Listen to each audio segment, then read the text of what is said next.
Weeks and weeks of play have led to this moment. Playoffs is back and we have some surprises in store for you. Absolute chills. Everybody's so low for our peak check. Cookie! There's a reason that Cookie was touted as the best soldier in EMEA. Saints play this beautifully. Bomb sticks mid-air! You gotta have supreme confidence in yourself. There is so much to fight for, and I am stoked to see how it's going to really pan out. I love this when the fight is dire, when players recognize when they must make a play. Oh my lord! I am so damn excited. This is absolutely spicy. Only one team gets to come away from this alive. Now it's about their name. It's about their legacy. Know when to take that risk, when to bet it all. The Overwatch Contenders Summer Series playoffs continue right now.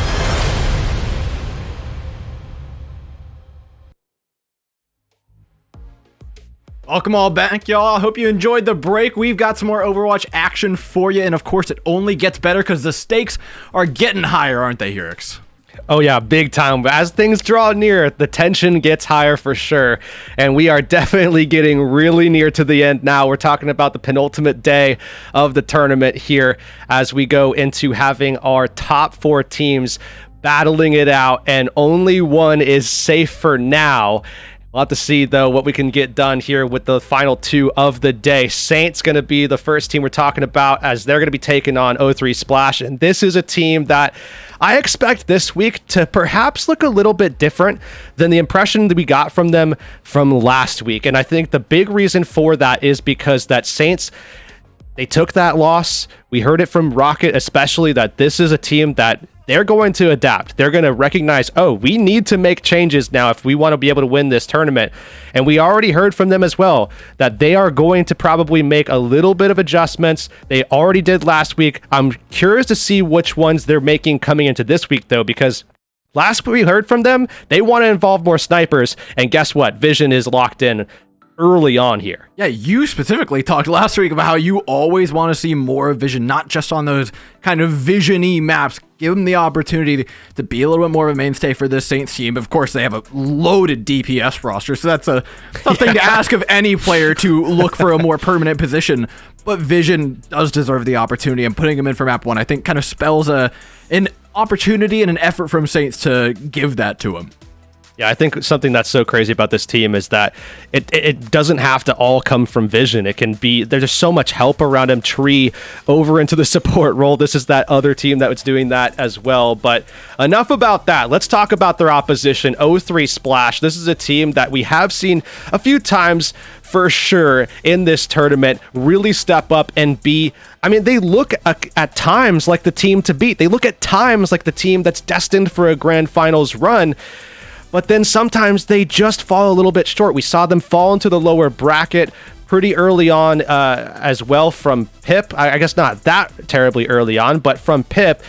And then they had to really claw their way through that series against Amplify as well, a team that wasn't necessarily a major difficulty for teams like Wisp. So you have to wonder, but again, that time off since the last tournament, or since the last week, right? Yeah, I don't know if I pointed the Amplify matchup that much as like something they shouldn't struggle. I think Amplify was just playing really good in the bracket in general. Even taking a map off Wisp, well, yeah, like was not an easy feat for any team here. So I will say I want to give O3 Splash a little bit of the benefit of the doubt, especially after a week. We're not exactly sure what's coming in. There's a solid roster, I think, especially when you're talking about somebody like Lukewarm, who can look really good on the Sojourn. I feel like over the past couple seasons, Neutral has been a wonder to watch continue to grow as a player, and I think only falls further and further into that comfort zone as they've gotten comfortable in Contenders, and I think has now established himself as one of those top support players heading into the first map of Ilios.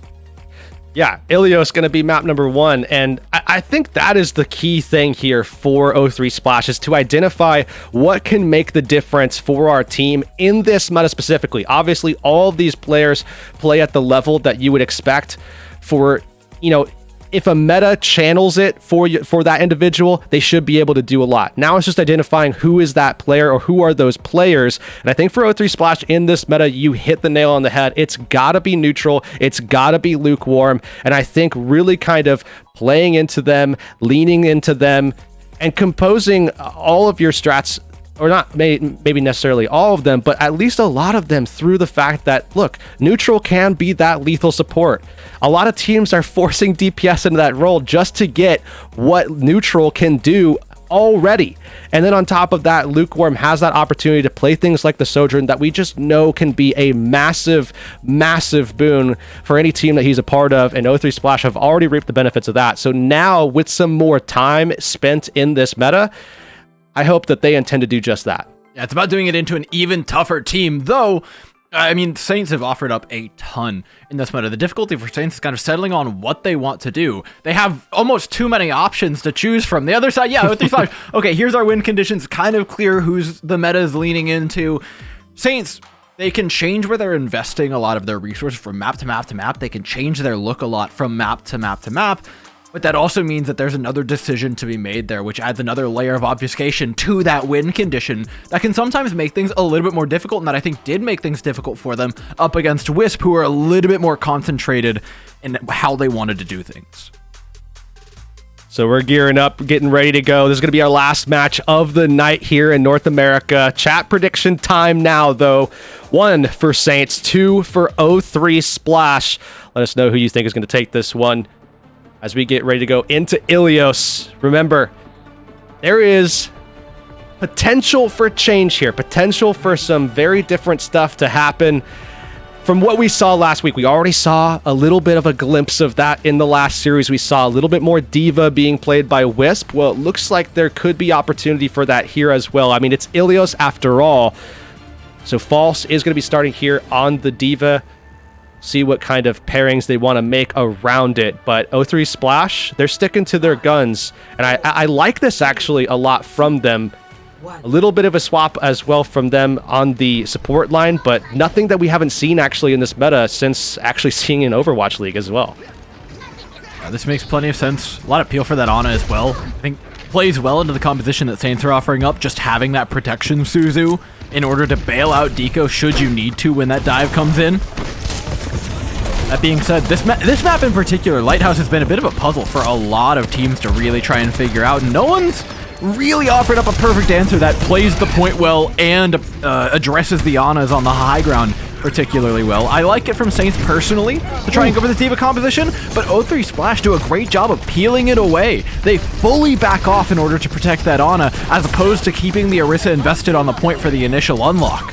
Feels like the right choice. Grants them a kill. Looks like a second as well onto the Genji, but they'll just get out by the skin of their teeth. Sam and False have been completely forced off, though, and that one-man advantage is now turned into likely a point cap here, and could be even more if O3 Splash get the follow-up.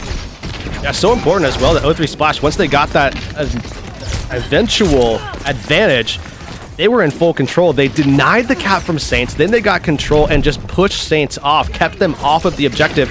Now, even though they haven't solidified the fight, they're still in control, and they're gaining ground on the... There it goes. And this was such a difficult position for False, right? Because think about it. If you're a Baby Diva in this situation, how do you rebuild mech? False was sitting on top of the point. Like, if you drop, you die. If you sit there and wait for your passive charge mech, like, that just sounds like an awful idea. Yeah, that was a rough stagger. So now Saints have to wait for that next opportunity. It's going to come quick, though, as they're going to get into position. They are working their way all the way around here, trying to put O3 Splash backline into a tough position, but nothing gained just yet. Just staging for now. False making an assault on the point. Tree uncontested on this high ground. Save for an Echo that might fly up and try to make an assault up there. Not much to be had. Vision going down, though, means a lot less damage on the points in particular. Sam with the Blade, though, takes down Neutral. Still Blade available. Question is, how do they want to use it? They turn their sights towards the back line, diving in towards the likes of Deco and Lukewarm, but are warded off by a Nano Visor. They scramble like cockroaches, running away from the light of Lukewarm's visor. Fortunately, they don't get much further before reaching the arms of Echo, the focusing beam finishing off those health bars that were whittled away by the soldier. And speaking of, now they just have to whittle away at Saints. Last man standing Vision. I mean, O3 Splash commanding lead right now. After almost losing Deco in that first fight, they somehow turned that around after killing Vega, and since then, it's been O3 Splash the entire way. Saints have not found a way in, but this is their opportunity. 97%, but they've got so many ultimates ready to go. Sound barrier pop for Vega. Sustained battle. So far won by Saints. Blade runs down lukewarm. We couldn't find This Deco. Ana behind the corner. No, they know where Deco is. It's just a matter of actually approaching Deco because Sam was already dropped a little bit low. That's just time away, though. The Genji's effectively out of the fight right now. Doesn't matter, though. That initial pick that they got onto the Soldier 76 will be turned into a fight win. They will get credit here. They were so close initially to being able to get control of the point. Now, finally, at 99%, they get the flip and control for the first time. And you look at the position that they're in now, and it's like, how do you hold this? I mean, you got to be able to hold this for, what is effectively 2 minutes. Now 0-3 Splash, they've got Dupe coming up. They're going to build some of these ultimates pretty soon here as well. There's a massive amount of reliance here on Tree to be able to off-roll, do so much carrying, getting that nano up, and probably giving it to False. I think the opportunity here for Saints was trying to catch the Ana in rotation, but this Mega Room has proven so safe for Deco and has turned into a death trap for Saints every time they've tried to dive it. They're just ignoring it. They're allowing this Ana to just free farm, which is insane. Deco now up to a nano boost is going to just immediately use that tool, finish things off. Yeah, and no problems there at all. I think you needed to somehow preempt that Ana rotation, but I'm going to be honest, I don't know how you do it. Yeah, without giving up control. Exactly. You can't let the flip go through. Almost impossible to do. I have to agree. Is it just 50-50? Like, because you either try to cut off the rotation through high ground or you take the coast one, but if you miss on that coin flip, you just lose, right? I think it just depends on how much you value getting that nano boost up onto your D.Va and then what they can do with that, how much prevention you can get out of your DPS onto that backline in the meantime while you're focusing pressure onto Infected. I mean, that's probably the only other route that I could see. Otherwise, you're basically forced into a coin flip. But nonetheless, that Widow duo I was looking for earlier, we're going to get it now. Vision has his opportunity to go ahead and mute the comms and take control. Can he do it, though, as they're down 0-1 in this first sub-map? Lukewarm takes the first pot shot. Vision goes down to the less snipery rifle of Infected. I think that'll back off most of Saints for the meantime. Oh, Deco going down. That means the rotations from this risk comp are going to be a lot slower. Saints do have a speed advantage with Vega, and they want to look to use it. Close the gap on this back line. Infected, though, wards them away again. Just another situation where it feels like Saints could find a way in, and they get backed off. 0-3 Splash, again, so good at controlling the space of that point, of the objective, and maintaining it, never letting it go. And they're doing it yet again. I mean, every time Saints step up, they are completely backed off every single time. No thank you, 0-3 Splash.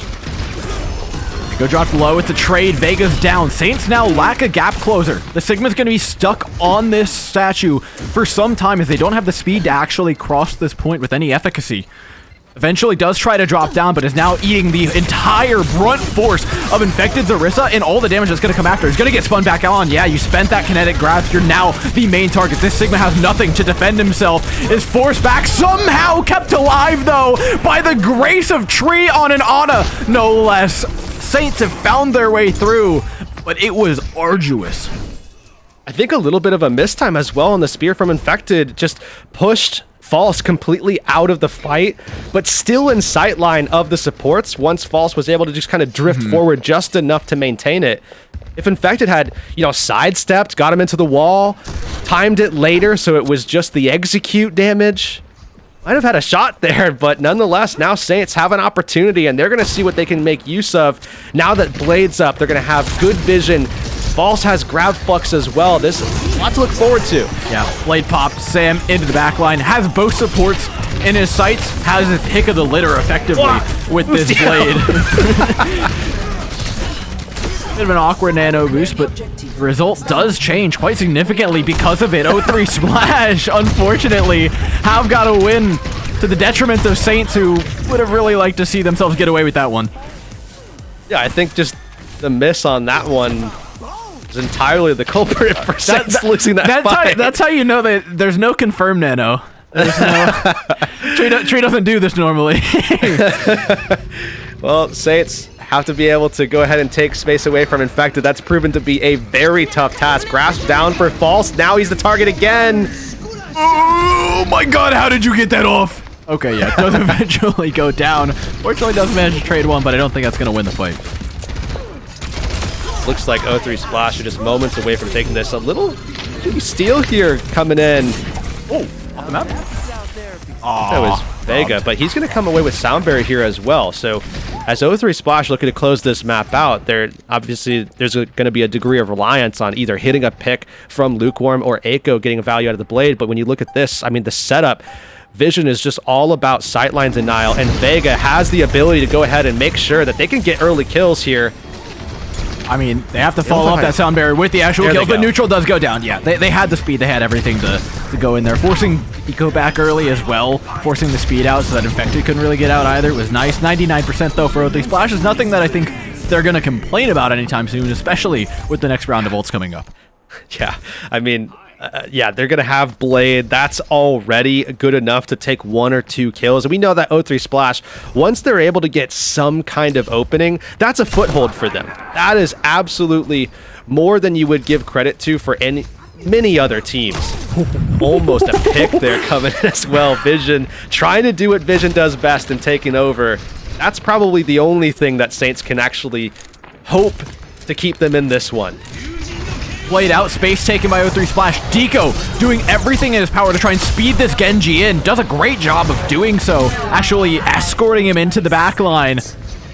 Now O3 Splash have all the space. False is, I mean, still way in the back line of O3 Splash. There's no way out there. It'll be a quick flip at 99. And I think that very well could be the map. Sam's gotten 1, but it's going to take a whole lot more to actually get this done. And in fact, it's just not possible. Yeah, they can't even get in. They're going to have to go through. Even if we didn't see Sam get into that position, we saw the Terra Surge coming up too there. So there was just almost no shot that we were going to see them win that fight. I mean, Sam was close to Blade. They were close to a couple ults, but nothing I think that would have been able to take that one over. So we do see I would say a pretty dominant start. Certainly more so than what we would have expected to open things up with. Remember, Wisp was all talk about how the Saints were going to be the team that they were expecting to see. However, they also talked about the parity in this tournament, and that's something that we've talked about all tournament long, especially in the playoff bracket as well, coming out of that group stage where every team was neck and neck. A lot of people still think that that is admittedly the case, and maybe a little bit less so right now to open things up, but hey, it's just a control map. Still a lot of opportunity left for Saints. Yeah. It does feel like the same issue that we saw, that I was talking about earlier with Saints, though, where it's really difficult to decide where your win condition is, right? It never felt like Saints settled on a player or a place that they wanted to invest their resources. Yes, it changes fight to fight depending on what you have and what's kind of available to you, but it never felt like they had a direct win condition at any point in the overarching scale of the game, whereas it was very, very clear for O3 Splash where their wins were coming from, right? Initially, it was positional. It was putting Deco on coast and making it very awkward for Saints, utilizing Neutral's capability on the Kiriko in particular to kind of float between the fight and peeling for the Ana. And then on the second map, it came far more from that DPS line that we were talking about, and their ability to lean into each of those win conditions and ride them out to the end of the map really felt like it gave them that kind of concentricity around one thing to have that clear game plan, to all be on the same page at any given point in time, where we saw definitely a lot less of that singular focus from the Saints side. Yeah, I will say that all being said, and I agree, there is one silver lining, I think, for Saints, and that is the fact that, or rather the notion that, look, you have Tree kind of locked into this support role because of the situation that the team is in collectively.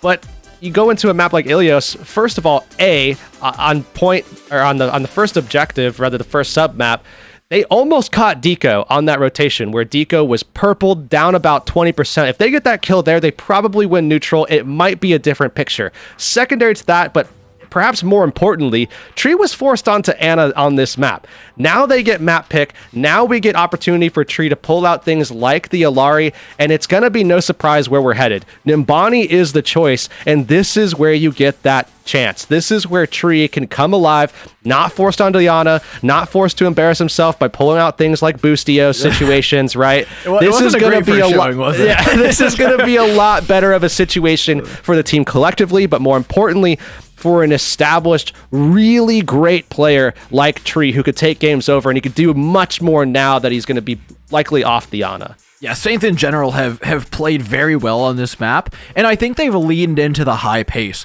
that Numbani brings with it. That's something that Saints does generally very well, because you have a team that is so instinctive with the way they play and the way they approach the game. Oftentimes on things like Numbani, which is a hyper fast-paced map at this point, it really helps to have those players that can make those decisions for themselves and make those plays for themselves. And I'm going to continue to see that be the case. Even just in this weekend of Overwatch League that we got, Numbani was very apparently just super completable. I mean, how many times do we see? We were seeing in Contenders already where we were just doing laps of this map, and then Overwatch League comes in, confirms it, makes sure that we're not crazy or just blowing smoke. Like, this map is extremely hard to defend, and a lot of it does come down not just to who can make the better times and keep that momentum up, but the first team to put up any sort of real defense on A finds themselves at a massive advantage. Yeah, and on top of that, those insane tempo shifts as well that we see going from point A to point B that can sometimes occur. Sometimes teams don't even need them based off of the composition that they open with. And one thing that I will say about Saints is that they are not shy about their approach on point A and their transition through B as well. When you look at Saints and you look at the way that they start things off, the likelihood of something like a Sigma to come through and to see Saints set up with those splits, those 3-2s, in some cases even 4-1s, where we see again that massive amount of responsibility on Sam's shoulders, that can occur as well. This is where I think we're headed with Numbani. I think this is the major reason why we're going here. And this is again where, and I think, yes, again, more importantly, Saints can get way more done here on this map as opposed to what we just got through seeing. And I'm excited to see what they bring to the table. Same goes for O3 Splash. We talked about Gibraltar being a map where we've seen a ton of development. Well, this is the other place where we've seen a ton of development. I mean, the meta Sigma, D.Va opened things up entirely. You know, Bonnie used to be just a solved equation, right? You're playing D.Va, you're playing Winston, you're diving high grounds, that's it. But like with this new patch, this map has gone from one with its own kind of ecosystem forced meta to something that is completely open for these teams. And I've loved seeing the development, and I can't wait to see how these two teams actually want to approach things coming into another week of practice with these compositions. Yeah, and I think interestingly as well, defensively for O3 Splash, I mean, what is the key to success here? Because something that we have seen from O3 Splash, more so than a lot of other teams, interestingly enough, because you look to neutral and you say, okay, we have this support player who can be incredibly lethal, is very, very solid on things like Zenyatta, can definitely become a force for that team. But we haven't seen as much of that setup of, you know, Bapalari from this team. They've been going other directions, and a lot of that can also be maybe attributed to Eiko as well. Bringing out the Mei, something that is a specialty for that player. And now Saints are going to be going forward and trying to answer that. I said that we weren't going to see the Ana. Well, guess what? It's coming back in. This is the adjustment. Saints now bringing in what is a very formidable pick in the Bastion. Bastion out, infected, eats it initially, Fortify out. Do you survive? No! There was only one player coming out of it alive, and it was the Bastion or the Orisa.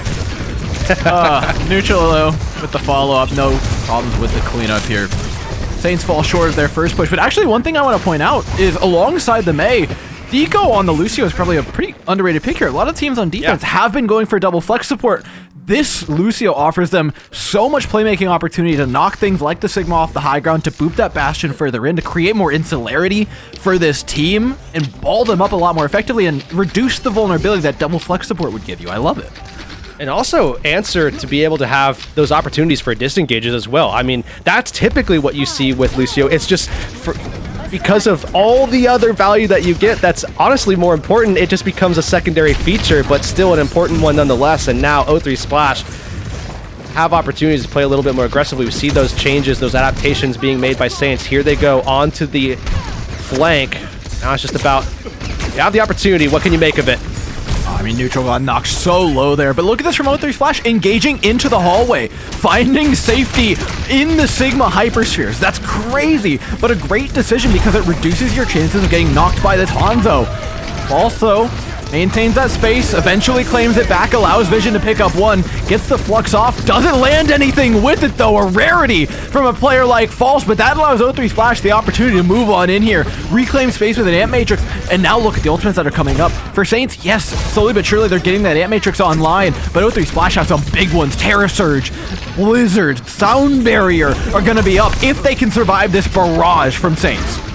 There's the Dragon Strike. It's going to look to catch, and it does do a lot of damage, but Infected, it's taking Vega out. And it's taking Vega with you. That's huge there. The sustain for Saints have now been cut off. Blizzard out. The follow-up's just not there, though, without the Orisa. Deco's able to pick up one more, and all of a sudden it becomes relatively doable on a re-engage here. With 3 Splash. With Deco up. They might have time, yeah. With Deco up, they have the ability to re-engage here, and it doesn't look like they're going to do it early. They're still making some adjustments, and it looks like we're going to see some more coming in from Saints as well.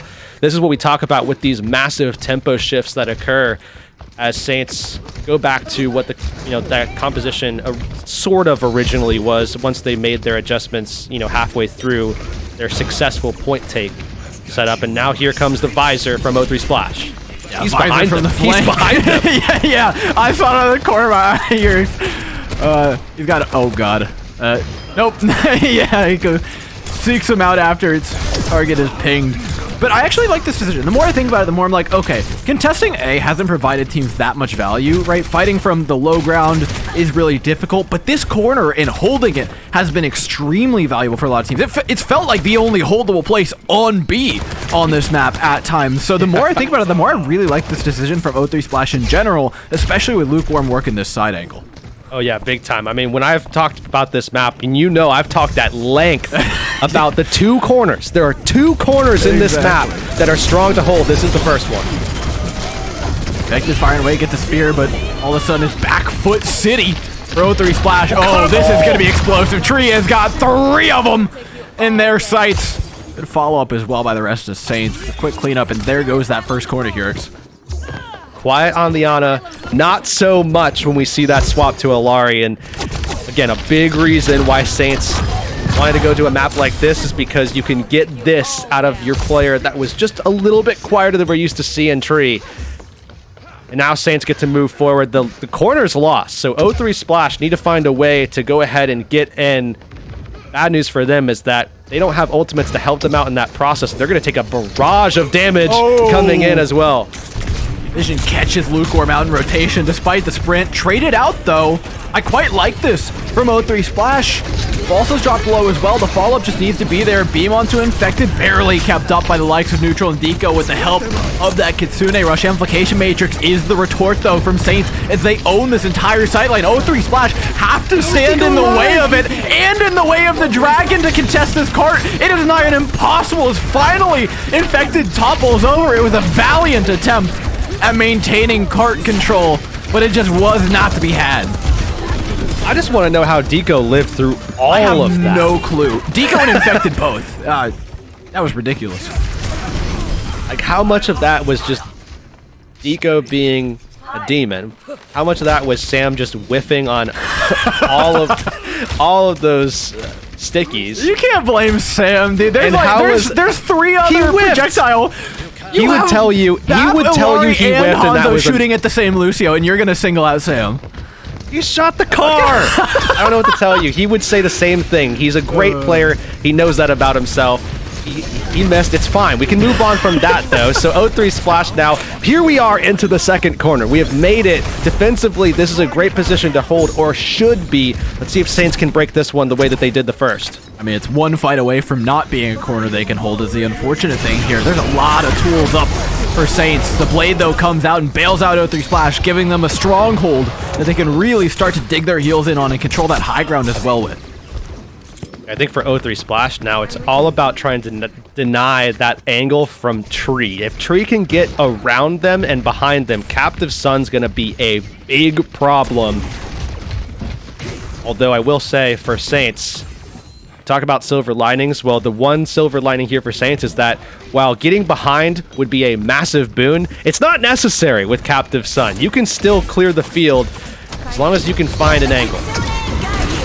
Kitsune rush out, Captive Sun not being popped by a tree. It seems like they're just going to allow this one to go through. Yeah. Nice proactive play by O3 Splash, honestly. Just good fundamentals to take the aggressive fight there. Yeah, and just off the back of one single ult, yeah, they give away some credit here, but they can still, if they can clear this fast, they can still hold a pretty good corner. It should be okay for them here. A minute on the clock. Boy. I mean, this is still pressing forward, though. That's the problem here. Long stagger, though. I think that might matter just a little bit more. I'm pretty happy with that if I'm O3 Splash. One ult fight into the 20-second stagger on false.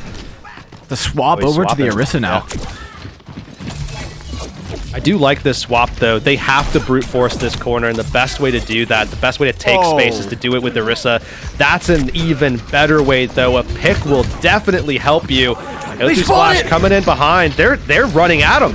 This is massive. This dragon as well. They don't throw it at Cart. I feel like this could have been a little bit better placed by Vision. Decides to separate away the backline instead, but they still get infected regardless. Lukewarm popping a visor, tries to fight back, claw their way into this fight, but the corner is now gone here. There is no brakes on this Cart. If you approach, you're getting Captive Sun. This is a very losing position for O3 Splash, with Lukewarm down even more so. Captive Sun connects onto, I think, 2 players from O3 Splash, but at this point it doesn't really matter. As long as they can take down Infected eventually here, it should cross over. Yeah, Infected just going to try to buy time, but there's no time left, so in overtime, it looks like we are going to see a cap come out from Saints. The team that chose the map finished it, but I will say, no time on... I don't know if that's necessarily a good thing, based off of what we've seen. Historically, teams have had some time left over. I don't know what to think about this one right now. I don't know. This map continues to just confound us over and over and over again. Never have I ever seen a hybrid map finished with nothing having been done on the opposing side and been like, you know what? Is that actually enough? Oh man, what a weird meta we're in, but I love it so much because, yeah, I mean, Saints did look pretty good there. They clear the 2 corners, they get their check marks, but there is a lot of room here for O3 Splash to blaze in, especially if they can pick up a quick A. If you see something like a missed decision out of Saints in trying to recontest the point and giving away one of those 2 valuable corners, all of a sudden things flip over again. But what I'm more interested in seeing is actually how O3 Splash want to play this. Do they come out with a similar composition? Right. On attack to the defense.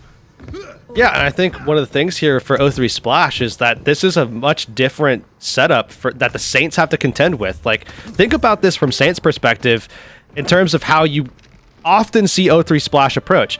Saints are typically used to seeing teams either match with the Sigma or they go the route of something like, you know, a dive setup or a Orisa up to one side, and Saints can offer up opportunities to go ahead and leave false to either hold main or just send from the side. We've seen that time and time again from Sigmas, but O3 Splash are far more likely of a team to actually send 4 at least through main, as opposed to the 3-2 splits or heavy flanker approaches that we often see. And look at that, now they're 4 by themselves. I mean, Luke got obliterated. If you can find a trade on Vega, it's totally worth, but unfortunately it's just not.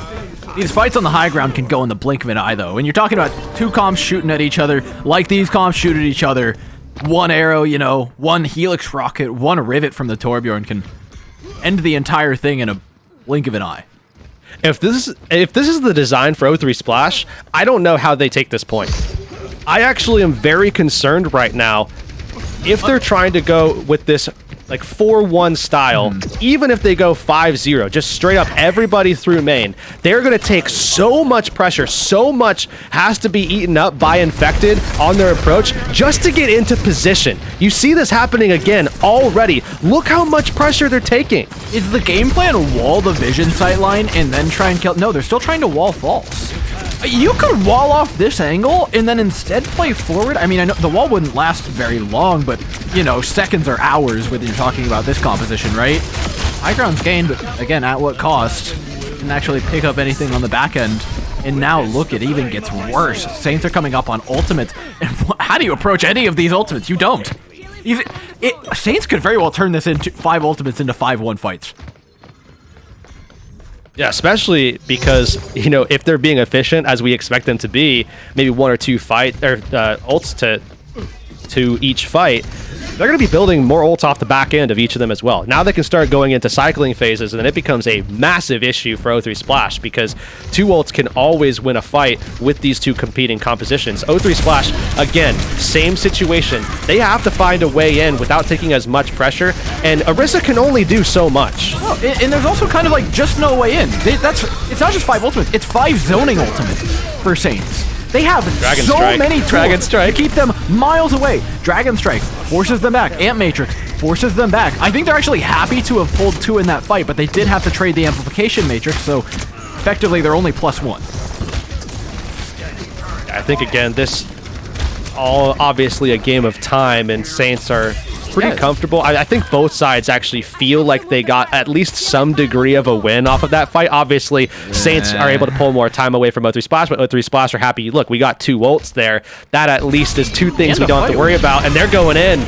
I mean, we go in, Cap the Sun, again, another zoning ultimate, Molten Core, zoning ultimate, like the space, the volume that Saints are taking up with these ultimates is massive. Still yet, O3 Splash have found their way through. The inability to follow up on the Captive Sun was massive there. O3 Splash had already made their way out of the fight, and they finally get their way in, but it really did feel like a lot of it was off the back of Lukewarm opening that fight up. Yeah, picks were what made the difference for O3 Splash, and it looks like Saints actually going to be looking to try to go ahead and contest. They do for a moment. No Sam, though, means that there is just no shot for them to be able to take that one. They steal a couple of kills, but I think now for Saints, the worry is that without supports, you can't hold this corner now, and O3 Splash might actually be able to take way more of an aggressive position here and deny Saints that corner, which means heavy momentum advantage for O3 Splash. I love that we're effectively just getting like a live A/B test of which is kind of the correct decision to make, whether to give that point up and play your corner or to try and fight for it. Not exactly the most scientific of approaches, considering that, you know, different compositions and, you know, it's just one game, but it's working out pretty well for O3 Splash so far. Look at this high ground control they've got. I honestly would have liked to see Infected go up there, at least initially, so that they would have a tank up there should they need it, because you can always drop. That is an opportunity that you've got. But again, staying on the low ground, just trying to monitor those side lanes, make sure Vision can't get in too far. Dive into the back line, comboed with the Terror Surge. Looks to be pretty effective. Takes out the Immortality Field, knocks Vision away, and catches Tree. Clips the wings of Sam on the way out. What a fight for Infected. Incredible shot calling from the Orisa to recognize that opportunity. Yeah, you talk about clips. That's exactly what we got for Infected. I mean, what a clip that was for the highlight reel. O3 Splash now. We talk about the momentum. We talk about the importance of that corner. No corner, no win. That's pretty much how point B goes. O3 Splash have easily taken point B. And now we start thinking about that time bank. Yeah, in 3 minutes, you have to wonder, you know, if this thing ends with over a minute. And this is going to be difficult because, remember, corner number 2 is right there. Saints have a decent shot here as long as they can win this first fight. But how do you win the first fight? They have sound barrier advantage and Amp Matrix coming. Like this, you can sound barrier engage into Amp Matrix if you want to. Again, you'll spend basically whatever to just beat this corner, right? Like you don't have to worry about the next one. The next one's a little bit easier, but the spend here is pretty obvious for O3 Splash. It's time to invest. Pushing out Sam could make it even easier on them as the Genji's dropped low. A push in is met by the Dragon, but the Implication Matrix forces back Saints. The corner's now been given up. It's Saints on the back foot here. This is falling apart. Oh, if they could take this kill onto Sam, Deflect is down. There goes the Molten Core. They're looking to isolate False. They've done it successfully. And now it's all momentum here for O3 Splash. Like a tidal wave, they surge forward. 2 minutes on the clock. They are only looking to go over 1 minute. That's all they need. There is a contest from False coming in. There is a contest from Vega. Along with the visor being popped, though, I just don't see many ways in. Tree has an Amplification Matrix that is going to make it so difficult, though, for them to actually play into. Infected spears away False on the cart, and we are plus that minute here did come to fruition. What time are we in? What era are we in that full capping hybrid is just consistently not enough? Not just like not enough in this matchup, but consistently not enough. I can't believe we were validated in seeing a team cap and just be like, but was it? But is that actually good? Like, you're so used to giving congratulations. Oh, hooray, you did it. But like, there's such a massive asterisk on it now. Yeah, big time with this map in particular. And think back as well to the defense that Saints had. I mean, we were at one point questioning whether O3 Splash was ever even going to get a tick, let alone the first point, let alone the second, let alone the third, with time to spare, and now be in a great position where it's only winnable or drawable. I mean, O3 Splash are now absolutely in the driver's seat when Saints kind of had their number starting things off on their point A defense. And I wonder now for O3 Splash, those same questions are there, right? Those exact same questions are there. Lukewarm, to a degree, bailed them out. Deco staying alive as long as he did. There was an interesting death there towards the end with the Captive Sun. But, I mean, is that going to be able to happen again? Is Lukewarm going to bail you out in 97 seconds? You need one tick, surely. That is not asking a lot, but that is not a lot of time to work with either. No, and again, I don't think they've solved this composition that Saints have offered up in any way. Yeah. They beat it once off of some They got picks. bailed out, it feels like, right? Exactly. See, very drawable, though, for Saints as we approach the final minute of time here on Numbani.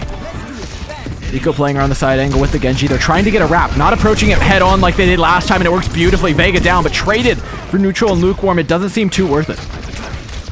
Echo needs... You gotta make a quick decision here. Yeah, stabilized here. Yeah, Deco's down, no shot. 1 minute on the clock here. Saints successful after the first bout, but they're gonna lock horns again, surely. But this next one might just be the last opportunity here for O3 Splash. So they're taking their time on this approach. Lukewarm, I think, is the person to look for. How they opt to take this next fight, I think, is going to rely on their approach, and Lukewarm is sending it in. Look at this aggressive take. Infected's already low, but at least they've gotten up to the high ground at bare minimum. And we're back to the low ground. You can't stay up there forever into the Hanzo. And look at this, Vision's rotating around away from this point. They can sit there for so long, and the longer the fight goes, the worse it is for O3 Splash. There is a non-zero factor when you're talking about Vision with infinite time and getting a pick. Yeah, it's an eventuality. It's a guarantee. Not a chance, not a coin flip. Here we have it. Saints have drawn it at least under 10 seconds. This is the last opportunity here for O3 Splash. Deco constantly taking pressure, but again, time is the key factor, and Vision has plenty of it now. And Sam shuts down Echo. That was the main player who wanted to dive onto that high ground. Now no longer there for O3 Splash. Infected trades one back onto Vega. The Kitsune rush, bolstering the push here. Captive Sun tries to fight the way back in for Saints, but it doesn't seem particularly possible, especially with the Terror Surge keeping Infected alive. Sam's putting up a last-ditch effort, gets a great spread on the Molten Core on the point, buys their way back in. It's Vision, it's Lukewarm, and it's Tree standing above both of their corpses at the end of the day. What the hell did I just watch? We just saw a shotgun Dragon Strike win a fight to take the map and draw it. What an incredible finish. Draw is the result, but man, it was far more exciting than that. I love Numbani. I was a Numbani hater. I'm sorry. I'm so sorry. This map's incredible. This provided hands down some of the most entertaining maps of Overwatch we've gotten in both the EU and the NA bracket. That was amazing. Oh my god. Oh, well, way to go for Saints to pull that one back. And again, it did come down to that A-hold like we were talking about. It was really, really difficult for the opposing side to get anything through. Normally we see kind of laps of this map, and the team that puts up the A-hold does tend to find a lot more success because of that overtime push coming in and being able to whittle down that clock. And at the end of the day, it didn't win the map for Saints, but I think they'll pocket it and carry that momentum on into the series. I think that's definitely what carried them to a draw, which is super important because at least now they get to go into a map number 3 and yet again get map pick where they didn't have to take another L. They're not sitting down 2 maps forced into a position where they now have to climb their way back in and get some kind of reverse sweep going. This is a much more workable position for them to be in, and they still have map pick. It should feel a little bit better. It's softening the blow, I guess, to a degree. That it is. The blow has been dealt regardless, though, and we'll see if they can bounce back after this halftime.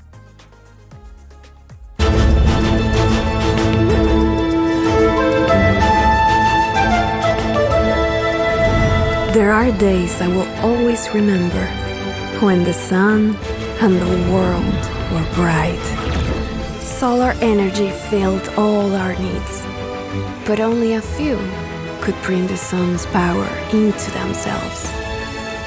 These were the Inti warriors, but we call them the children of the sun. They aided our people in so many ways, as providers, healers, and in times of danger, our protectors. I was always told I would become a warrior, a big responsibility, but I had a gift that could help my people. So, I trained. At last came the day they said I was ready to join their ranks and embrace the sun.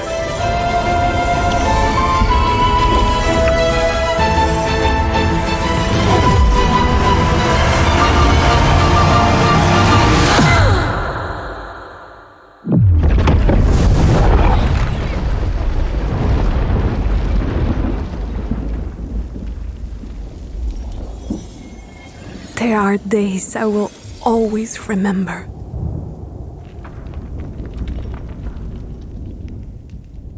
Was it my fault that no one knew the true extent of my power? To this day, I still don't understand what I did wrong. But it doesn't matter anymore. I will make up for what I've done. Because I am Iliari, and I am the last child of the sun.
Welcome back, y'all. If you filter into your seats from the concession stands, we got a little bit more to break down for you, as the series is currently not 2 points in, but only 1 point in after we drew on Numbani. It's been a minute since we got a draw here. Yeah, it has been a minute, and it wasn't expected on a map like Numbani, because as we've talked about it, it has been a map that a lot of teams have had no problem getting a ton of points on. Just fell a little bit short this time around, these two squads. I mean, obviously putting up some defenses, which we didn't see often in Numbani. So you talk about adaptation? Well, this is one of them. However, not one of them here with the Circuit Royale pick. This is a map absolutely that Saints through and through love to pick, and for good reason. This is absolutely a map that you get tons of value out of. Anybody who's going to be playing those long-range hit scan and even to a degree Hanzo roles, and guess what? Saints have that in spades. I mean, Saints have a lot of them as well. Pretty much every one of their DPS players can and has been a threat at some point. You think back to older iterations of this roster, Release of Sojourn, when the rise of Tree was really a major factor that we were talking about at that time. Their domination over this map because of his presence. Now that burden is kind of being shouldered off to Vision and Sam, who have taken it very well. Yeah, absolutely. I mean, you have 3 players on Saints who effectively can all be a top player in any lobby on the Hanzo. You're playing all of them at the same time, more than likely. And Vision can also obviously bring in something like the Widow. Tree has the capacity to bring certain things to the table as well. Now, actually, namely the Zenyatta, which has really enabled the Saints, or really enabled Saints to get a lot of value out of Circuit Royale as a map. They've had success there. They've done it last week. They looking to do it again here at a time where they're in need. And O3 Splash, they are answering the call. We see the adjustment for their side. Cowman is going to be coming in to be able to match what is likely going to be a little bit of a Sigma duel here on the front lines. Yeah, I don't think we'll get any surprises in the tank lines. The support lines, whether you go Iliadi or the Zenyatta, is kind of up to you. Your flavor of the week. I much prefer the Zenyatta personally, but whatever these teams are comfortable on. Again, all of it really does shoulder onto the DPS, though, in a lot of these situations. Cowman and False are good enough that they can usually neutralize each other. It's about what's going on beside them and how they actually want to play the game positionally, which I think is a very important thing when you're talking about Saints. And now we're going to be moving on into Circuit Royale. We just got done going through Nimbani, and we talked about the importance of defensive positions. I think it's best we talk about him again. We bring him up because this is yet another map where there is a lot of value placed on some of these defensive positions. We know full well, if you spend time in Overwatch, you know, and just like any other FPS, the importance of certain angles, certain corners that you can hold, and this map is no different. We see the first obstacle that any team is going to have on this map is getting past Statue.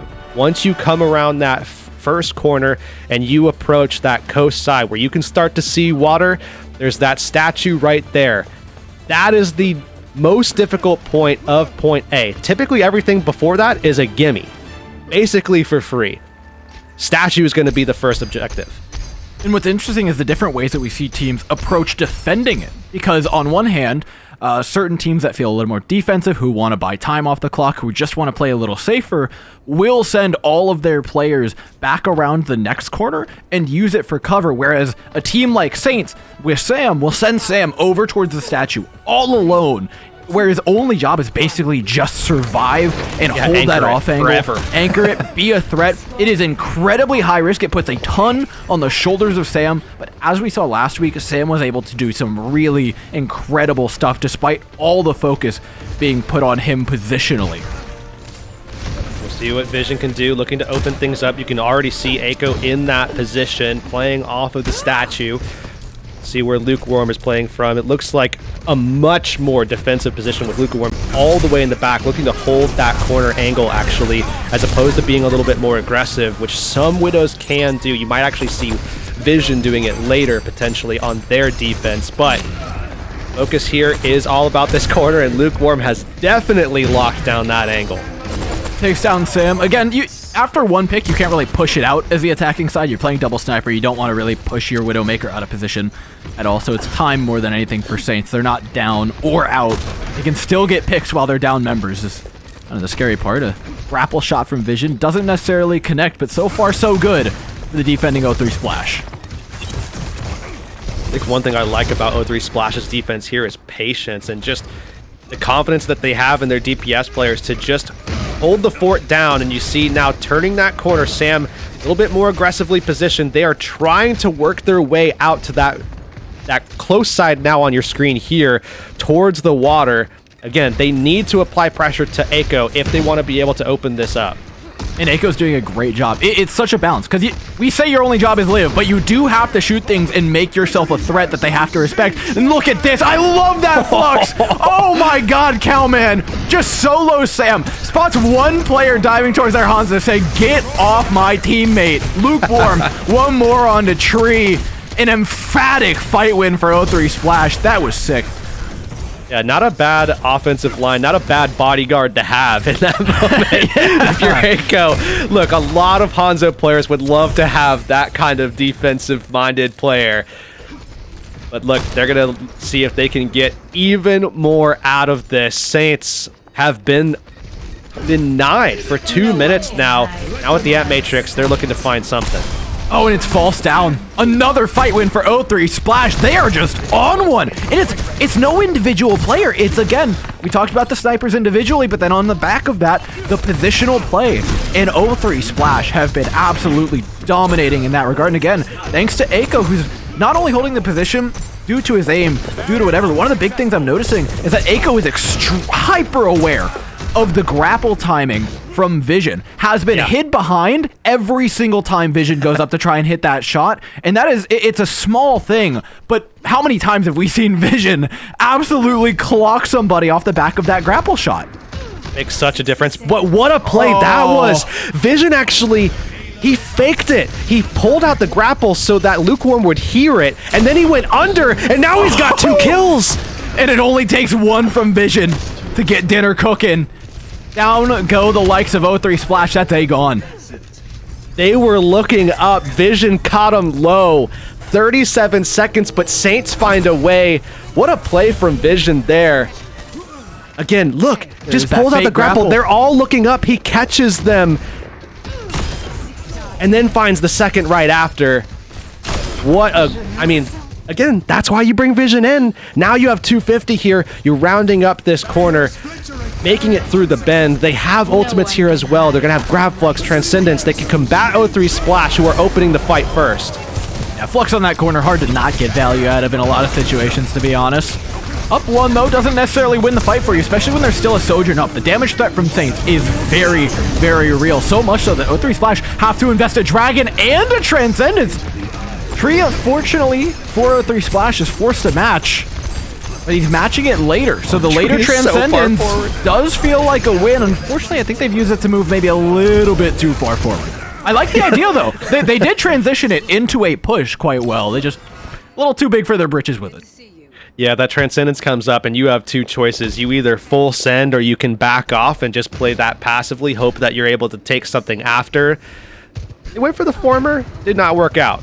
Now O3 Splash have yet another pick here. Vision was a superhero to take point A, but things are going to be very difficult for him here with this Widowmaker and the position that O3 Splash is putting them in now, where you're just talking about shooting fish in a barrel, basically. Vision looking to deny that, but still, very difficult position to be in. Tree has made a swap, by the way, over to the Illari. It should help them in terms of providing pressure, but oh man.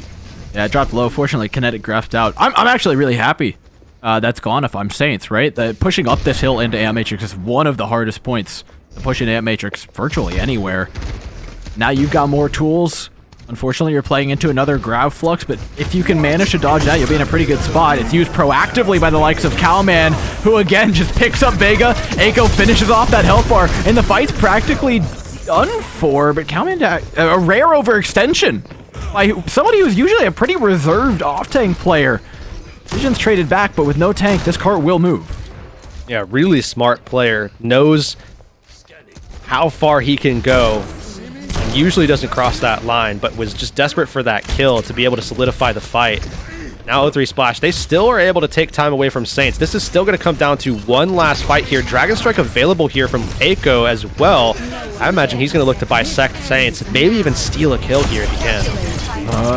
Maybe now with Trance out. That's rough. Sights, do you really want to use Dragon Strike in a situation like this? Like, how much do we actually think it's going to win us a fight? If they get one more, they'll wish they'd have used it, but with the Grav Flux being used, you can be pretty happy with the result if you're Saints, because they got the Dragon Strike on top of all of that. It was such an awkward fight for O3 Splash, though. I mean, losing your main tank first in a situation where you need the touch is just the worst.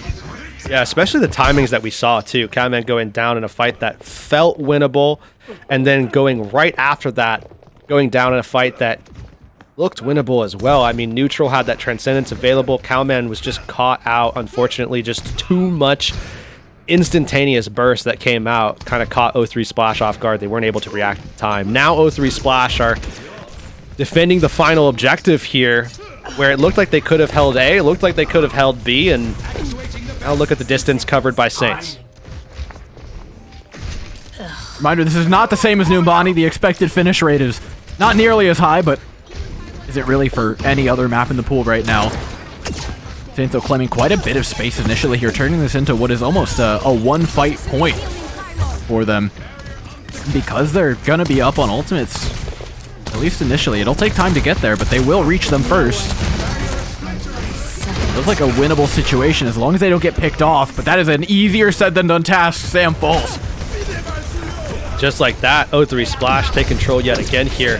One thing I will say about Saints is that they have made a change. Something that we saw last week was a lot of importance placed onto this pool side, up on the high ground. That's still there. They still want that position, but they're doing it a much different way. Now they have more of a dive approach. They have that Genji immediately. Now on top of that, they have the Doomfist, but this is really just a touch. Yeah, what Doomfist?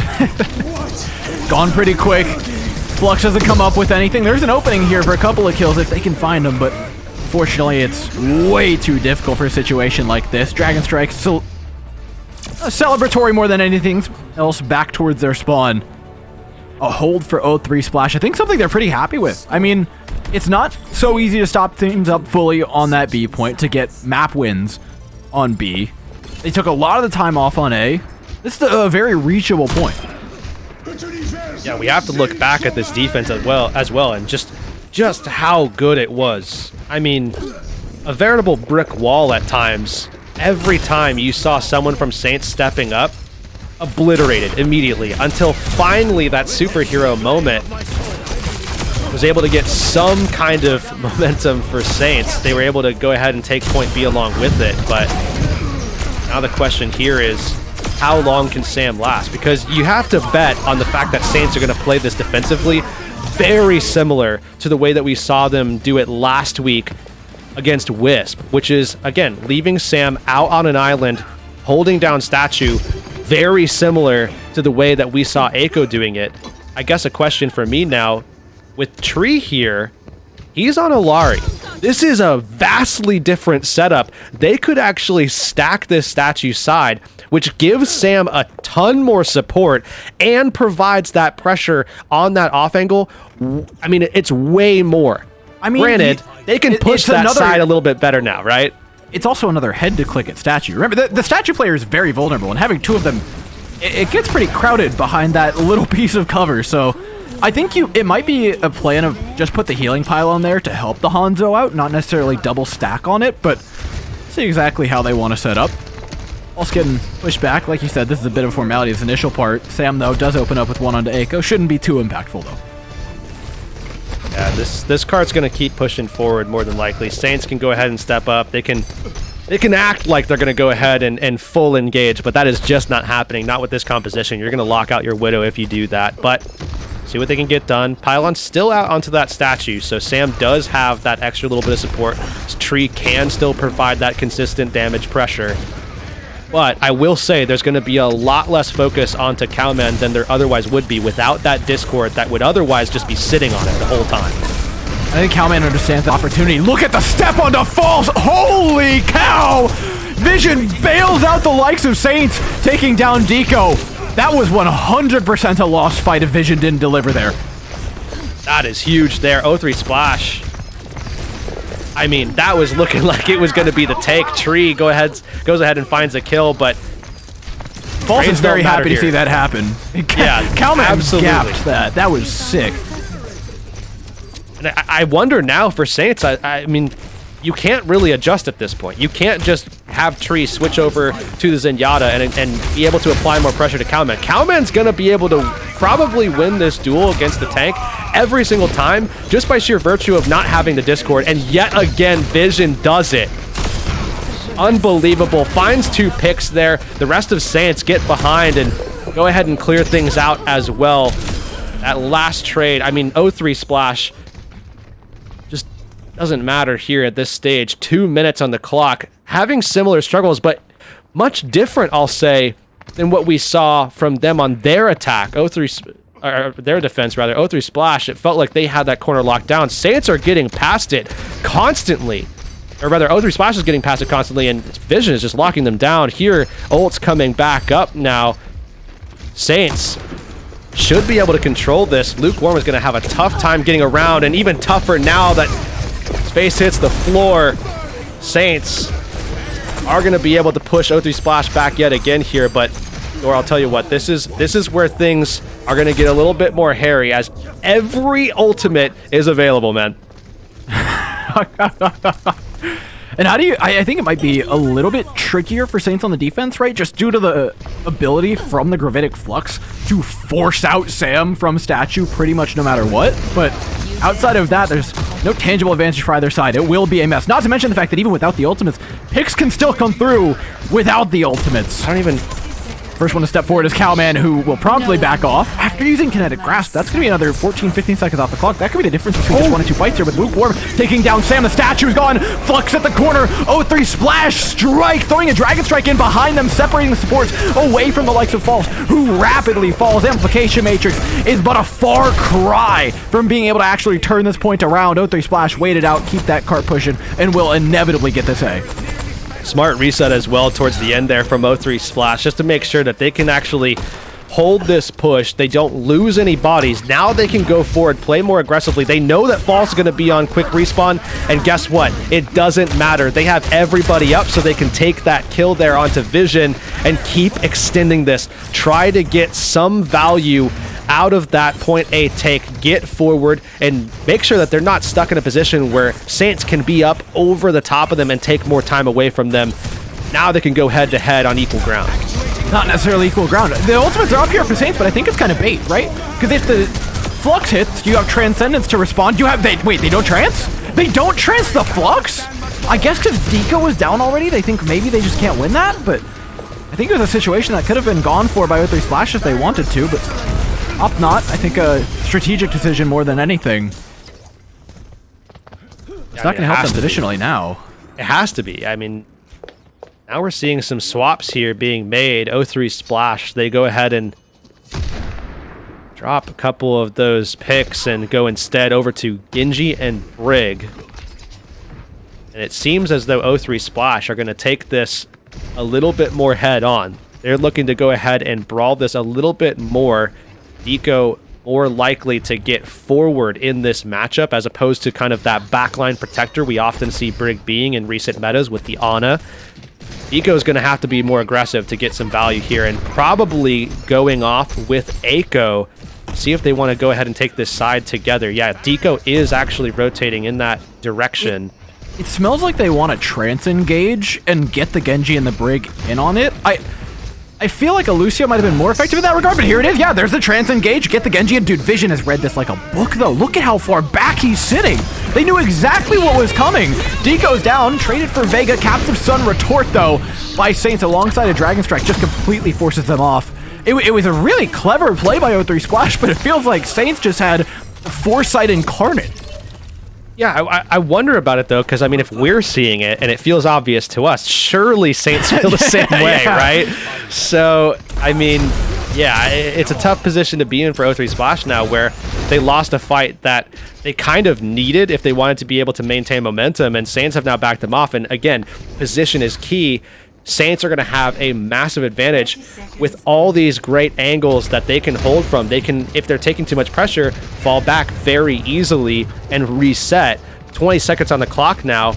There is certainly not just an, 0-3 Splash, a lot of pressure, but now a desperation.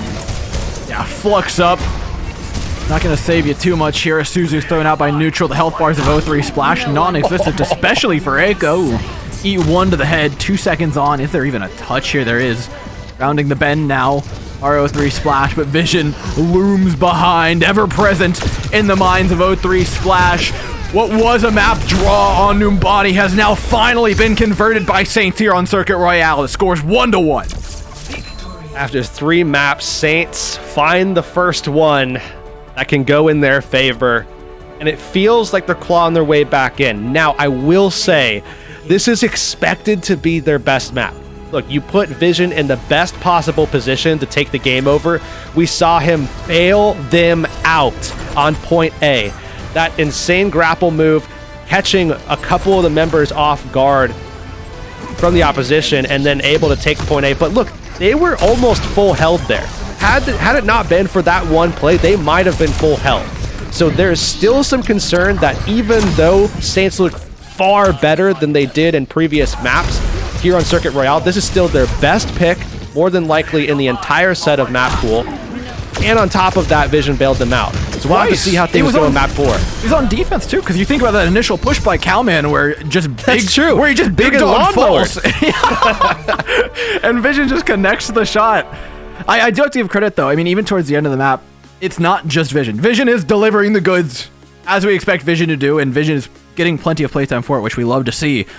But I feel like all in all, they're playing well. You know, you joked about, if we can see it coming, it should be easy for them. But again, we can read the ults, we can see top down. It's a lot easier than doing it first person in the game, where the obfuscation is pretty significant in terms of seeing plays coming. And again, they just read O3 Splash time after time after time again, how they wanted to take engagements, where they wanted to look for, what angles they wanted to play from. And it felt like they were just kind of that one step ahead every single time. And so if they can translate that into a map that is maybe less favorable for them, I feel like they can ride that momentum pretty well.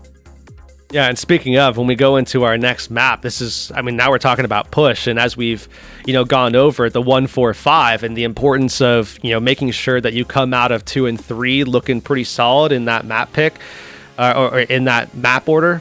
Well, now we're getting into that 4-5. Now we're getting into that stage of the game where, look, push is an odd one, and we can see maybe some changes happening again from what we saw last week going into this one. We talked last series about things like Junker Queen. I don't anticipate that to happen here in this one, but the potential for something like Infected to come back in, for us to see things like Orisa Lucio compositions, those are on the table depending on the map that we actually see come out. Now, this is O3's pick, so if we do see that, it's going to be self-delivered. They're not going to be using it to answer something. They want to play it if it comes out. Yeah, I mean, I think push has just been the map in general where we're seeing the most room for creativity, because everything seems to be kind of on flat ground. A lot of this is going to come down to the map pick. I think if they want to open things up, NQS is a great option for them, but I know, are they at that point where they feel like they're getting, beaten properly by Saints? I don't think that's the case. I think they can still stick with what's working for them. It's just those little adjustments that need to be made, and then the Vision problem solved. Yeah, I think for O3 Splash, obviously one of the more consistent map choices that we've seen in this meta has actually been Colosseo for a few of the teams that have found success with Sigma. So when we go into this section, that's the one map that I'm probably saying I want to stray away from. And I'm looking to NQS, and I'm looking to this map here that we're going to, Esperanza, going to be map number 4 that we see selected by O3 Splash, and I think it's no question you're bringing Infected back if this is the pick here. I think it's probably a given regardless. I think the only time that you're actually leaving in your off-tank player is if you're forcing Colosseo, and again, there's just no shot that they're going to go ahead and do that. So Infected is indeed going to be coming in, and O3 Splash, I think, are probably... This is a tough call, because I have heard some whispers of things where, you could play Orisa, but there are some other picks. I'm not going to spoil a surprise just in case it happens, and the inevitability of if it doesn't happen here, it might still happen later. So I'm not going to spoil that, but just know that there is something that could sneak out here, and Saints are going to be making a change here. And for the first time, I think, of this series, actually at the tank position, Mikey coming in. Yeah, and I'm not exactly sure what this means for them, to be completely honest. Mikey does have the Orisa in the back pocket should they want to go. It's kind of been the choice for a lot of teams, but it's very committed. We talk about what the Orisa mirror looks like on this matchup. It almost all comes down to the first fight. Then the number of times we have seen teams win first fight, get first cap, and then camp out high ground for 8 minutes is very real. And so Saints, I think, with bringing Mikey in, does still have the Orisa if you want to go it, but is able to circumvent that high ground a little bit more effectively with the rest of his tank pool should things get hairy. Yeah, I think one thing that I'm going to spoil the surprise. I have heard some teams are playing things like Winston occasionally on this map, because you do get into situations like that where you do have that high ground. And if you're going Orisa versus Orisa and you're dealing with that mirror, you get into a position where you lose first fight, and now what do? You have to push high ground. You have to push under. There's so many different, angles that are being taken by shooters, right? So what is the best way to get forward? What is the best way to deal with that? Well, some teams have been trying Winston, it's had varied success as far as I've heard, but we'll have to see what kind of value can be gained if we see it come out. Now, I don't know if that's going to be the case or not, but it is a possibility here now that we see these swaps at the composition side. I think you're talking about it like it's a rarity, but I think it's very real. I mean, look, Esperanza has been traditionally the Winston map of all the push maps by a significant margin. If you're going to play it anywhere, it's probably here. I don't think the monkey comp is dead by any means, especially when you're talking about Saints, who have proven themselves time and time and time again to be one of the best, if not the best, at actually piloting that composition. If anybody can do it, play it, make it work when things go south with the Orisa composition, it's going to be them. And that's not to say that they don't even roll out on it to begin with. Yeah, and not only that, but there's also possibilities of things like Reinhardt coming out as well. I mean, that is also something that we've seen other regions, mind you, have success with on a map like this, but not necessarily a North American thing, certainly. But either way, we'll have to wait and see. Again, I expect that we're going to be opening things up, likely seeing some Orisa, but should things adjust, we'll have to see if that changes things. But yeah, Ryan or Winston could be a possibility here, and I'm looking forward to seeing what we're going to get. All really up to Saints. The ball is in their court. I feel like the game plan here for O3 Splash, fairly straightforward, right? Take it back to what won you a map and just rely on that because it was very consistent for them.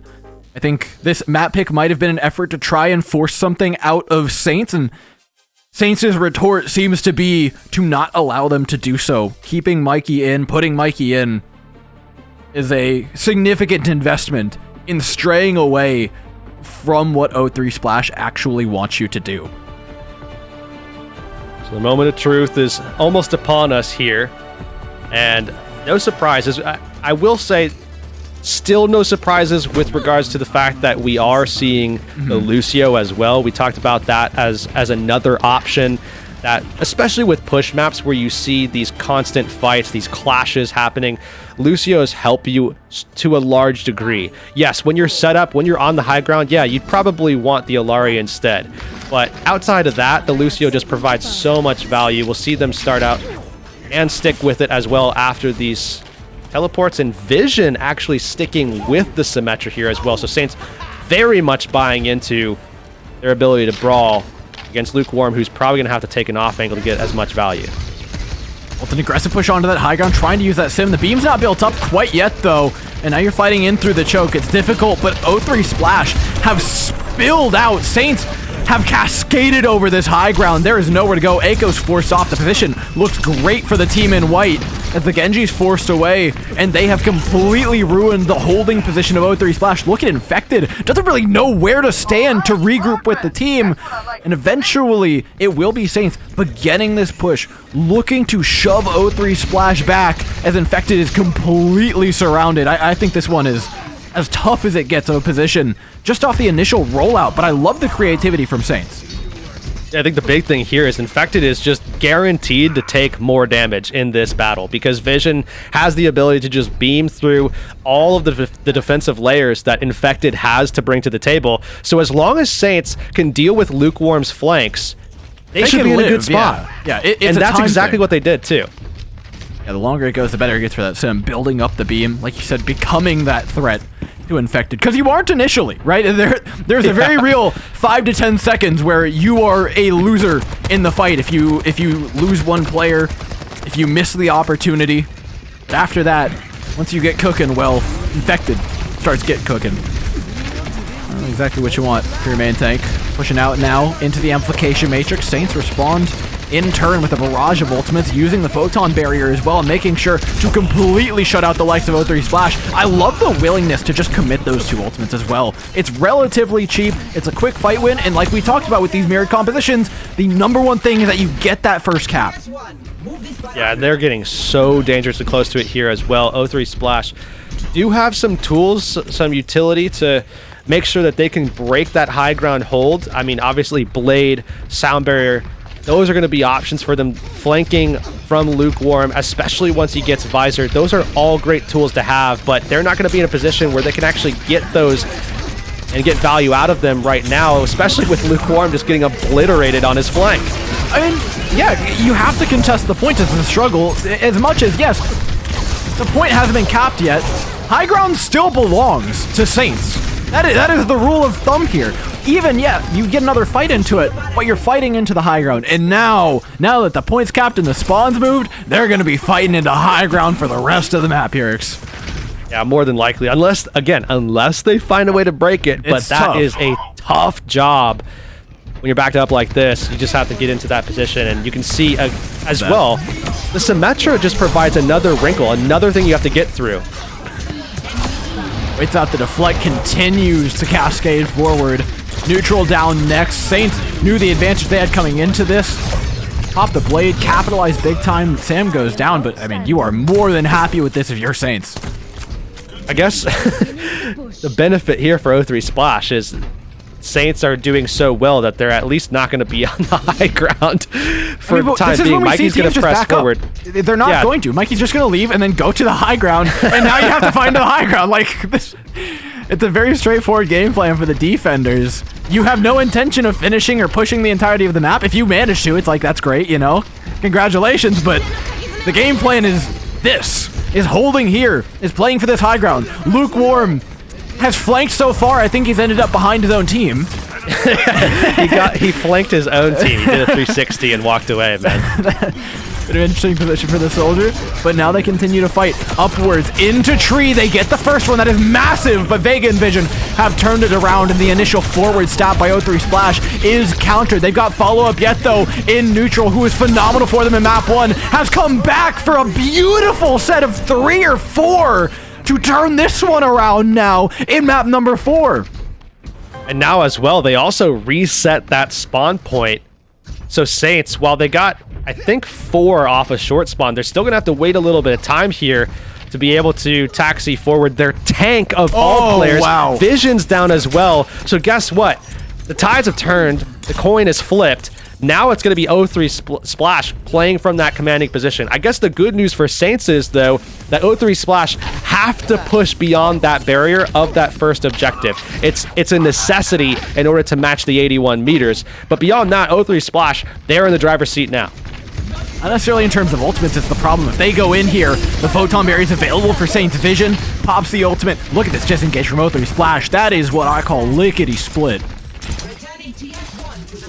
We're somewhat good news still, though, for Saints. At least they broke that high ground hold, so now they can actually get into more of a neutral engagement. Terra Surge going to be coming up for both sides, but played as well for Echo. Again, as long as he can get 1 kill, and he can look for Vision, that's a primary target.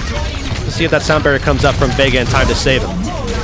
Terra Surge takes space by Infected. Vision followed up on, and almost more than anything, this denies the ability for Saints to teleport in or out of this fight. Whatever they have to do it front to back, and that is something that O3 Splash are more than happy to do when they've got the Kitsune Rush in their back pocket, storming forward onto the Saints, down that one lane of the fight, trying to take it front to back. All the pressure put onto Mikey, and it finally topples over the tank player for Saints. Beautifully played there by O3 Splash. And this should be a first point take as well, which means that there is a good reset point for O3 Splash. On top of that, they're going to have beat for this next fight. So they can go ahead and get Lukewarm into a very aggressive position. And look, he is taking that angle, and O3 Splash should be able to support that flank with the sound barrier coming out early. And there it is. Mikey low, Immortality Field's out. Yeah, Sustain is severely lacking for Saints. O3 Splash with that sound barrier, just see their way through the entirety of the fight. Really high value ultimate. Unfortunately, they did have to spend both their DPS ultimates, but I think for getting the point, it's worth it. Yeah, they get it. They would have liked to have that point capped before the fight, just spending less time with the bot, you know, scratching the behind and everything. But either way, they're able to progress this forward. See if they can push it so that it's just about 15 meters. That's what you want it to be, and that's exactly actually what they get. So now if we see this bot come back to, you know, underneath the archway, it still could go back and they could actually equalize if they win this fight. But this is what that's still asking a lot. This is what I was talking about earlier when I was saying no matter what, you have to fight forward. They can't use the high ground that they got by capping that point. They have to take the fight to Saints, and boy, do they! Lukewarm, Deco, Sam. Oh, clash. A robot dragged away by Mikey. This actually, I mean, it's going to be your tank stagger, right? So that sucks. But considering, oh my god, wait, Mikey is so far. He's getting way too much out of this. Mikey's getting way too, wow! Oh my god, that was the most worth it thing ever. That is a potentially map-winning robot capture. We'll have to see what they can get done with it now, though, because remember what we talked about, 15 meters. If it goes back to neutral, you could probably still get that bot back, and you can go that 15 meters and at least get it close enough to where Saints have to play very aggressively to deny that retake. Now, though, because of that distance that Mikey got, look, they're not even going to make a push. They get nothing. They get back to the choke.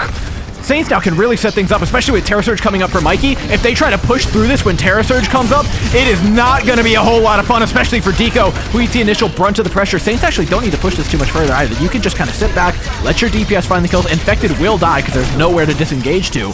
Beautifully done. And this is what I was talking about earlier. Is yes, you can equalize, but because they got past that point, you have to fight through that choke. You can't use the high ground that you got by capturing the point. Saints will always have access to it because they were the first ones to do it. And that is a massive advantage in this head-to-head. Not only that, but you have the ability to reposition because you bring that Symmetra to the table. So you can constantly just maneuver around. You can take some high ground. You can get off the high ground if the other team is aggressing, but more than that, you're going to have ultimates ready with a minute left on the clock. Saints are being very aggressive here, pushing this spot as far as they can go. And it's working beautifully for them. Photon barrier out. This is pretty big investment in ultimates, having spent 3 and a sound barrier. Mikey? Goodness gracious. Neutral's down. Mikey's going ham. 0-3 splash. Now have a significant ultimate advantage, which I think actually gives them a way back into this. I don't hate the forward fight from Saints, but it is a decision that will have repercussions. It's probably the best way I can put it.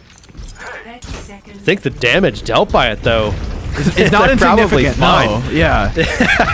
I mean, even if 0-3 Splash win this fight and they do so efficiently, they still have a whole other fight, if not 2 more now that they have to win. And not only that, but Saints are clearing the board just a little bit. They're providing that threat, and they're getting kills. They might just win it. They got the win.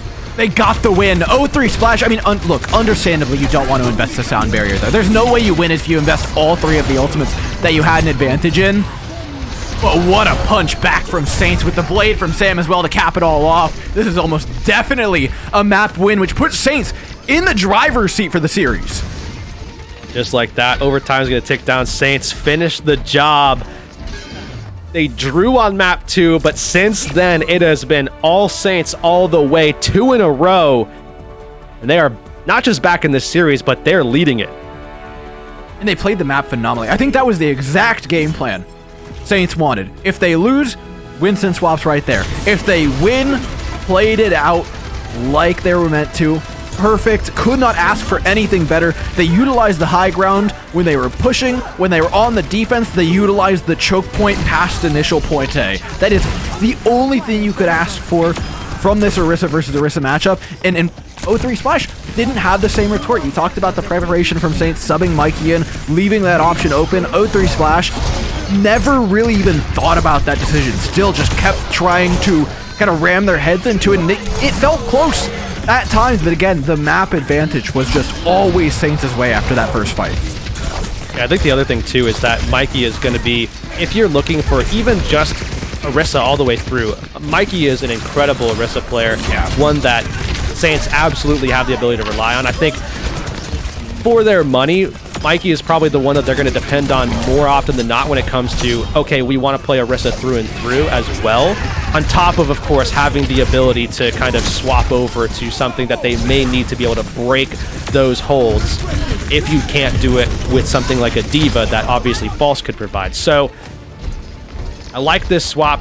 These adjustments that we talk about so often as well, especially in a time like this where the meta is becoming defined, but it's not yet defined. It's still in flux. We're still in that nascent stage at this point.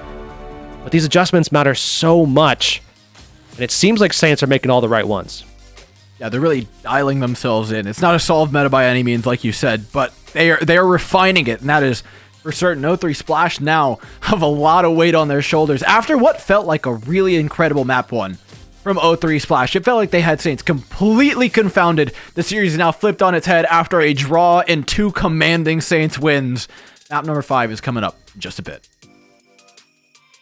Oh, hello, Fancy meeting you here. It's so nice to see ya. Are you ready to survive the wastelands? Then you'll need to bring your shotgun, your axe, and of course, your knife. For your sharp wit, if you get my drift. Hey, Hey, whoa. Hold on there. Don't forget to pick up your Overwatch Contenders Junker Queen skin. Yeah, gearing up is as easy as connecting your Battle.net account to Twitch. And after that, watching the Overwatch Contender Summer Series will contribute to your drop progression, letting you claim your own Wasteland-ready Overwatch Contenders Junker Queen skin. Oh, that's right. It's time to rampage. Now, get out there and slay with the Overwatch Contenders Junker Queen skin. Okay, take care now. See you in chat.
Welcome back, y'all. Map 5 in our second series of the day, but it, for once, isn't actually guaranteed to be the final map in our series. We've had the rare draw.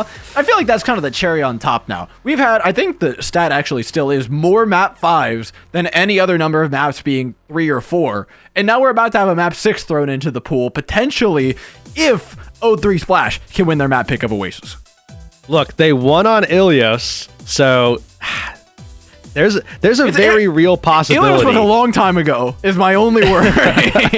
Yeah, and things have drastically shifted since then, it feels like. I mean, you look at Circuit Royale as a clear example, and it felt like that was kind of the turning point, right?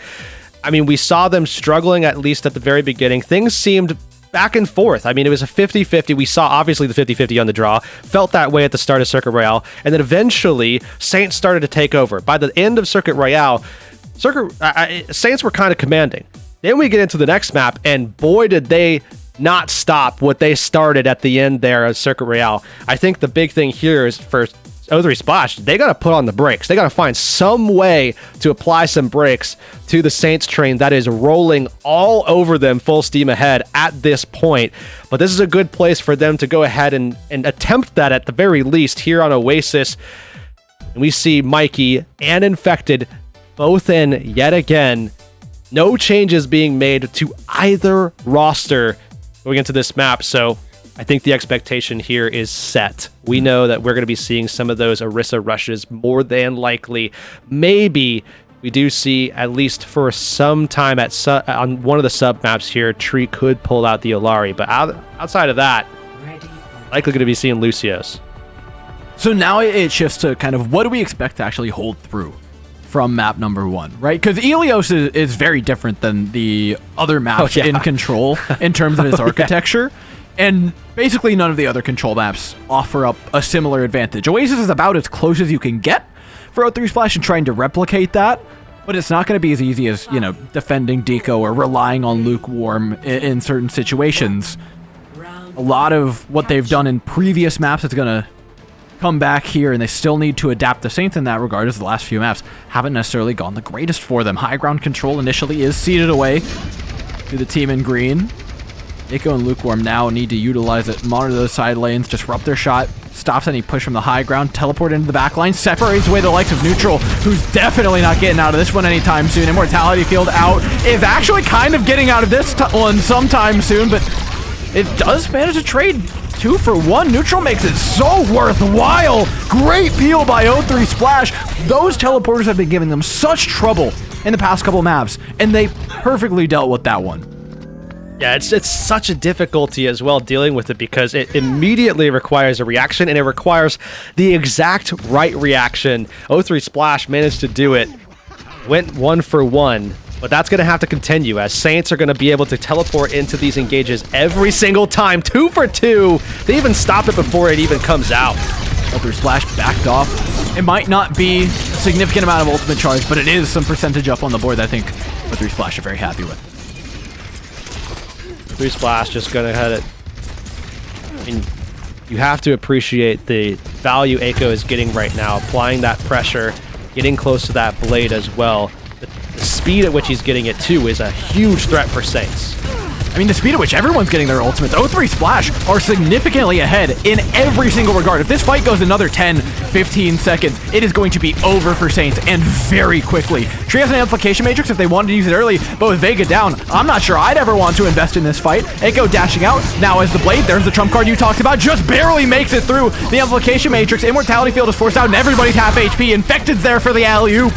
And Saints take a hike. A little bit of an expensive fight here for O3 Splash, and on top of that, Saints did get the flip through that, so they did get 17% on top of all of the ultimates that O3 Splash had to invest into that fight, and a lot of them were very high value as well. So now for O3 Splash, the key to winning and holding this point down has to come through Lukewarm. Otherwise, I'm not sure that they can hold this. Saints should be able to turn this around. It's a quick disengage from O3 Splash, but they didn't disengage in ultimate, they just disengaged Saints, which I think isn't necessarily a bad thing, because now they can fight through this choke with their Implication Matrix, but it's going to be really tough. You're asking a lot from Lukewarm in this overclock right now.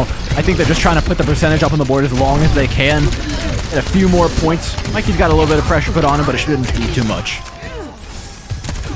Not a bad job from O3 Splash in a fight that was virtually from the start unwinnable outside of miracles. Now, sometimes those do happen, especially with players like these, but not the case here. 25% now on for Saints as they're looking to hold things, and certainly you like the ultimates that they have at their disposal coming into this fight. I mean, Vision, that shield is definitely going to help protect against some of the pressures from Neutral, Infected, Lukewarm, namely.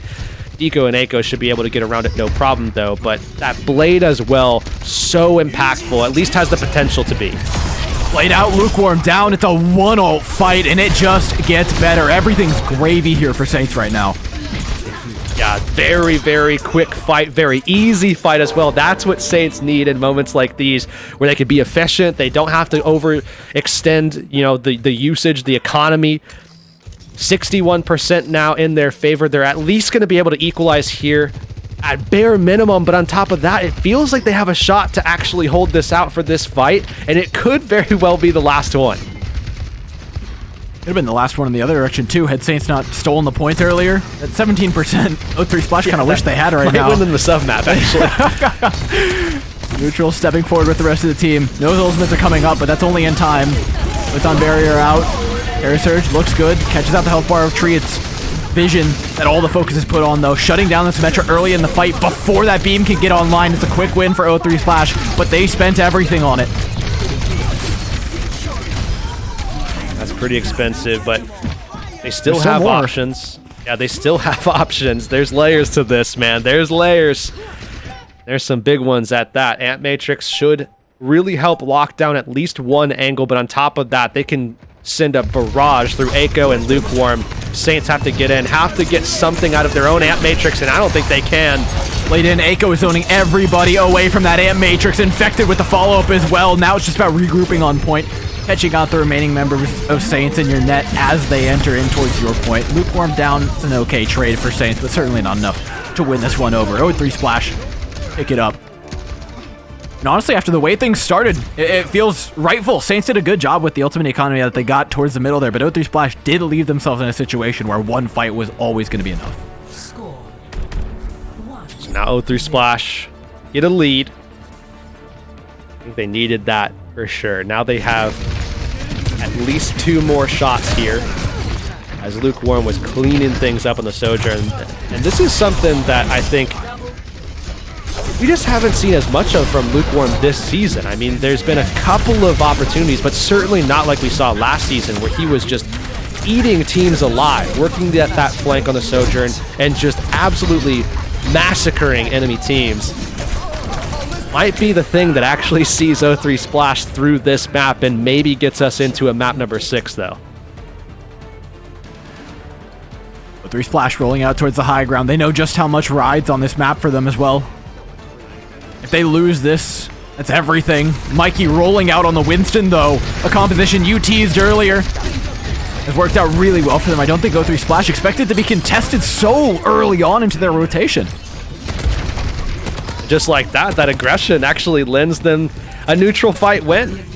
So Saints actually get ahead early on. Mikey's going to come back, no problem. And on top of that, they're going to have fantastic high ground control. Now, this is the map that I assumed Tree would actually be playing something like Alari, but this is a massive swap up from Saints, and I think it's going to be difficult for 0-3 Splash to actually contest this high ground for sure, unless they, again, brute force it. That's really the only way forward, and it looks like they might actually go that pathway, just working these rotations. But again, these take time, Dor.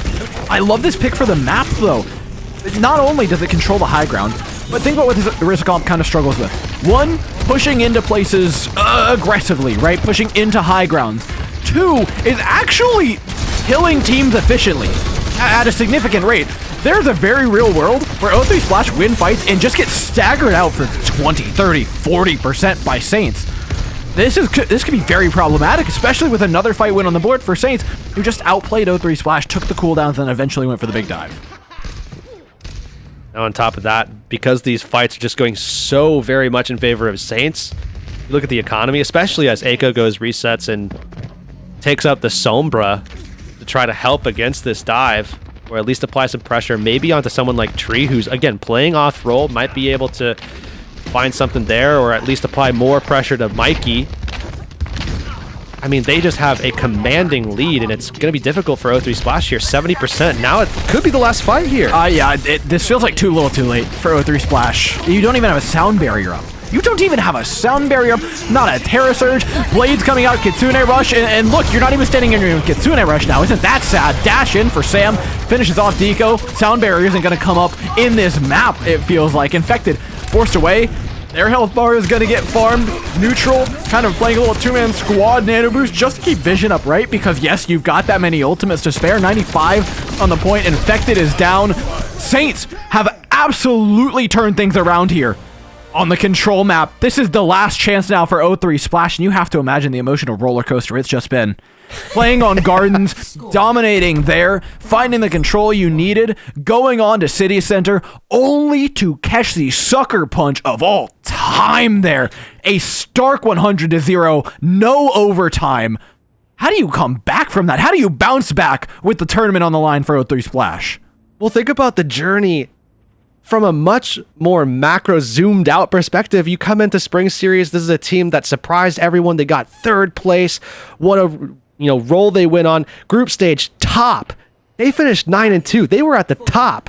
Now to find their way battling through, clawing past everybody that they had in front of them, including Amplify with that 5-map set. Now here they are again. Everything on the table, everything on the line. Comes down to one sub-map It's a lot to put on any team, but they need to make something happen now. It's back to the Orisa compositions. This is where O3 Splash feel comfortable, but with Lukewarm down, comfort is a long way away. Neutral forced off. It is only 4v5. That is very realistic for this composition to win because of the pick potential it has, but with Infected down, not so much. So just like that, Saints win yet another neutral fight. We've seen the success that they have had on the last submap once they got it. O3 Splash need to find a way to break this now. They were a little bit more formidable in that first opening fight, but again, they still need to find a way to break the defense, break the corner hold. And it looks like they're going to be relying on their Lucio to do that. He goes forward. I don't even know how he's still alive. I don't know how Echo got through either. Just walked past the likes of Saints, and not much got done. Infected has crossed here. Is that good, though, or is that meaning that Infected's going to get isolated? Infected, in fact, is isolated pretty quickly at that and taken down as traded for Sam, but that is worthwhile for Saints, who storm forward, looking to finish off the back of this fight with Vision all charged up. Yeah, and remember, too, just how much emphasis is being placed on this more brawl type style for Saints. Vision going to be able to lock down pathways with the turrets. Makes it much harder for O3 Splash to establish some of these aggressive early flanks, catching teams off guard. And on top of that, there's way more pressure because of Vision being on Symmetra onto Infected. Infected's going to take a ton of damage if he can't keep some distance. Infected forced back. Fortify now out. Those turrets still haven't been taken out quite yet, and with Vega off the map, things go even further south. Saints now lack an engage tool. O3 Splash need to take advantage, and they do. Sam down. This is the opportunity to cap this point over. 70% yes, but it's 70% in the Orisa head-to-head, so that is a whole different thing. Bringing back this map is very realistic. Yeah, I think O3 Splash can definitely do it, especially if they can get into a fight where Saints invest heavily and O3 Splash does the same and they come out ahead. Neutralizing the economy is going to be a massive impact for O3 Splash if they can pull it off. Now, again, that's a big ask, but they have the tools to do it, and I think a lot of it is going to, again, rely on their ability to be efficient and still to get a win. Mikey kept it arm's length initially. Sound Barrier, Terra Surge, Blade, everything has been popped by both sides. As the shields wear away, members will begin to fall, and it's at the hands of Infected. The Terra Surge, oh, so effective at taking down Saints members, but as they step forward, the health bar gets low. Infected's forced to use a ton of abilities, and there's nobody to pick Infected up, at least not quickly. Neutral's trying, pops the application matrix, and that's gonna stabilize things here for O3 Splash. Now it's back for round 2.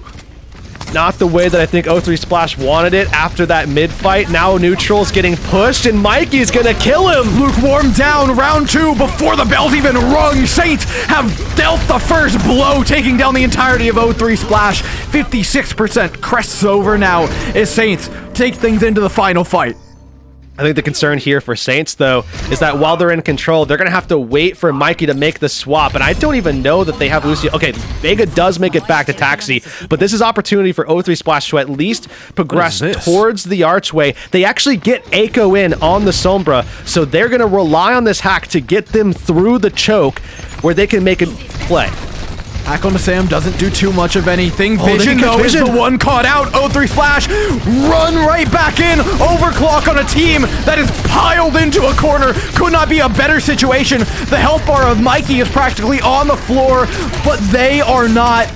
Photon Barrier, the sole thing protecting Saints from the rest of O3 Splash, who finally get Vision. They get the touch to force overtime. A spear goes through. Infected now in full sightline of an amplification matrix. Simply does not care, though. Fortify and the Terra Surge see them through. Overtime still burning down, and nobody's falling for either side. Both teams duking it out on the point. Mikey diving back in. O3 Splash forced to use a sound barrier to keep it alive. Vegas still 5% away from one of his own, but they get it off. Saints are back in this one, and they'll pull themselves over. O3 Splash fighting tooth and nail for the final map of Oasis to take this one away 3-1 after 5 hard-fought maps. Unbelievable. Sam found a way to cut through a barrier. I mean, the whole thing, top to bottom, was an absolute ride. You see this, the play of the game. I mean, I can't believe that they got value out of that blade. Somehow they found a way. Vision somehow stayed alive. That's another question I'd love to have answered. How did that happen? But either way, Saints, they willed it, they wanted it, they earned it. What a push for them as well. I mean, so many opportunities for that to have gone south. Staying alive, like we said in this composition, is so difficult due to just the number of bullets flying in any given direction. But with this more brawly style, with the sustainable that they had, it became a really technical fight there at the end. But Vega with the sound barrier, staying alive, focusing on trusting his teammates in order to get the job done before that sound barrier came out is massive. And I think it goes to show a lot of that innate orientation within Saints, the fact that they're all on the same page, that intuitiveness that they carry through the game, that instinctive decision making that you can only make when you're talking about a team that has both been together as long as Saints and is at the level of Saints. Yeah, I mean, obviously hats off to a team like O3 Splash that, you know, clearly they wanted a better result than what they got. They certainly played to the degree that they could have. Unfortunately for them, Saints was just the team that got in their way. I mean, hats off to Saints as well. They played phenomenally. They were, I mean, they did not look at the end how they looked at the beginning. We saw that O3 Splash had a great start. Unfortunately, as we've seen time and time again, those adaptations that happen, they start to pile up. Those improvements happen as well throughout the series. And I think one thing for Saints as well is that the changes that they were talking about last week, they fully invested in them. And one thing that they fully invested in more than anything else is, to my mind, is vision, especially with those snipers that they wanted to employ. And vision has definitely come through for them. Time and time again, Vision delivered in this series, and their investment into it is not unwarranted. Vision's been on our radar for some time now. It's just hard to stand out when your team's that good. And though they got the win, though the score's 3-1, I mean, dude, they had to fight for everything. The Numbani draw barely goes through. We think about a tree standing over top of the corpses of Vision and Lukewarm at the end of that map, all the way through to finally getting that third sub map on map number 5. It was anything but a one-sided match for this side, but we do at least get one more matchup now tomorrow between Hip and Saints. That looks to be a good one. Yeah, definitely looking forward to that one, because that is going to be a match of two teams that have, I would say, very dissimilar styles. Something that we have seen a few times on North America, especially with teams like Afterlife in the mix at certain points as well. But nonetheless, that's going to be a clash I'm definitely looking forward to, definitely excited about. But we're going to be moving on into our interview to close things out. And as we talked about, Vision was a big, clear thing that Saints have been focusing on over the past week. Well, we're going to get a chance to talk to him after this break. We're going to go ahead and send it to that one. We'll see you soon. You like solving problems. Problems like how to stop that Tracer from deleting your backline. I know just what you're thinking. You'll bring a turret. But y'all can't solve all your problems by simply bringing an extra friend to the battlefield. For that, you need the Contenders Torbjorn skin. Solve your problems by connecting your Battle.net account to Twitch. After that, watching Overwatch Contenders Summer Series will contribute to your drops progress, letting you claim your Overwatch Contenders Torbjorn skin.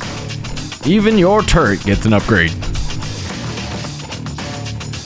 Warning, the Overwatch Contenders Torbjorn skin does not come with extra or upgraded turrets. Build instructions will not be provided. By picking Torbjorn, you waive a claim towards any destroyed turrets. No refunds, no exchanges, and no take-backsies.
Welcome back, y'all. We are in with Vision, who somebody who's often the savior of Saints. Vision, congratulations on the win first and foremost. That was one of the weirder games in general that we've seen. Today has provided 2 matchups that have kind of just not played out how we expected them to. The victors, you guys, and over on the other side, Wisp, were kind of expected, but was that at all the way you expected it to progress from the first to the draw to then kind of playing that signature map of Circuit to then taking control of the series?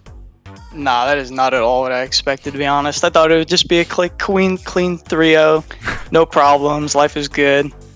But we ended up having to pull out our secret sim comp. We're saving that one. That one was in the playbook for grand finals.